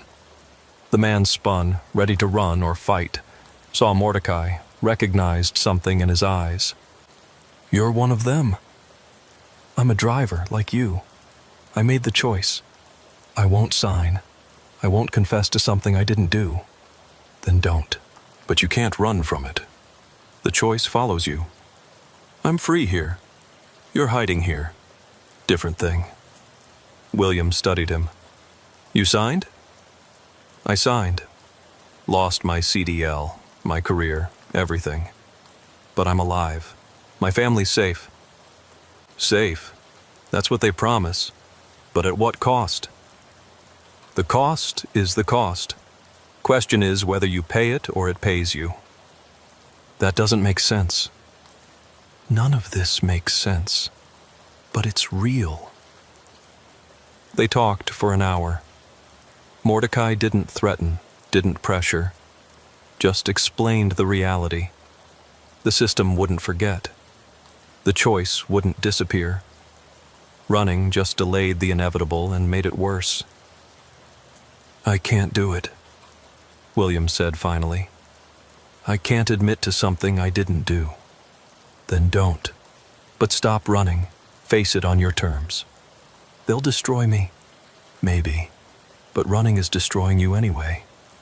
William was quiet for a long moment. "If I go back, if I face them, will you be there?" "I can't interfere, but I can witness." "That's something." William went back. Mordecai followed, reported to the black phone. 2 days later, news reported William Brennan found dead in his apartment. Suicide, they said. But Mordecai knew better. The system had collected its due. The $5,000 arrived in his account labeled consulting fee. Clean, legitimate, taxable. He paid bills, put money toward Jacob's college, took Marcy to dinner at a place they couldn't afford before. "This new job," she said over wine, "it's changing you." "How?" "You're quieter, more distant, like you're carrying something heavy." "Just adjusting." But she was right. Each retrieval took something from him. He found 4 more runners over the next 3 months. 2 signed and lived. 2 refused and didn't. Each time, he felt himself becoming more mechanical, more functional, less human. The black phone rang constantly now. More assignments, more runners, more choices to enforce. The money was good, but the cost was higher. He could feel himself emptying, becoming like Hezekiah and Bathsheba. One night, Jacob asked him about his work. "Mom says you help drivers in trouble." "Something like that." "Help them how?" "Make choices. Hard choices." "Good choices?" "Necessary choices." Jacob studied him with eyes too wise for 18. "Are you happy?" "I'm useful." "That's not the same thing." "No," Mordecai agreed. "It's not." He thought about quitting. But each time he decided to stop, another bill arrived, another expense, another need. The money had become necessary, the work had become routine, the emptying had become normal. 6 months in, he understood. This was how they got you, not through threats or force, but through slow compromise. Each choice leading to the next, each step taking you further from who you were, until one day you looked in the mirror and saw empty eyes looking back. He was becoming one of them. Not quickly, not dramatically, but inevitably. The system was patient. It could wait. It had forever. And soon, so would he. The way station lights still flashed in his mirrors, calling him home to the place where choices were made and souls were traded for survival.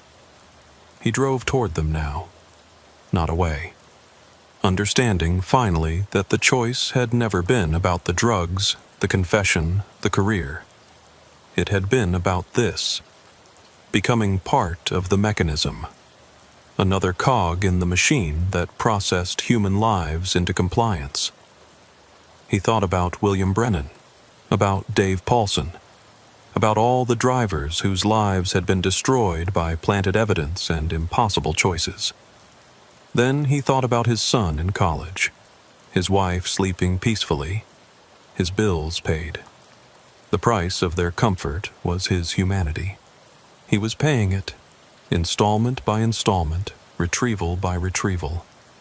And someday, when he was completely empty, he would stand at a way station, offering choices to new drivers, continuing the cycle forever. The road stretched ahead, dark and endless. Mordecai drove on, carrying his burden, becoming his function, accepting his fate. The system had won. It always did.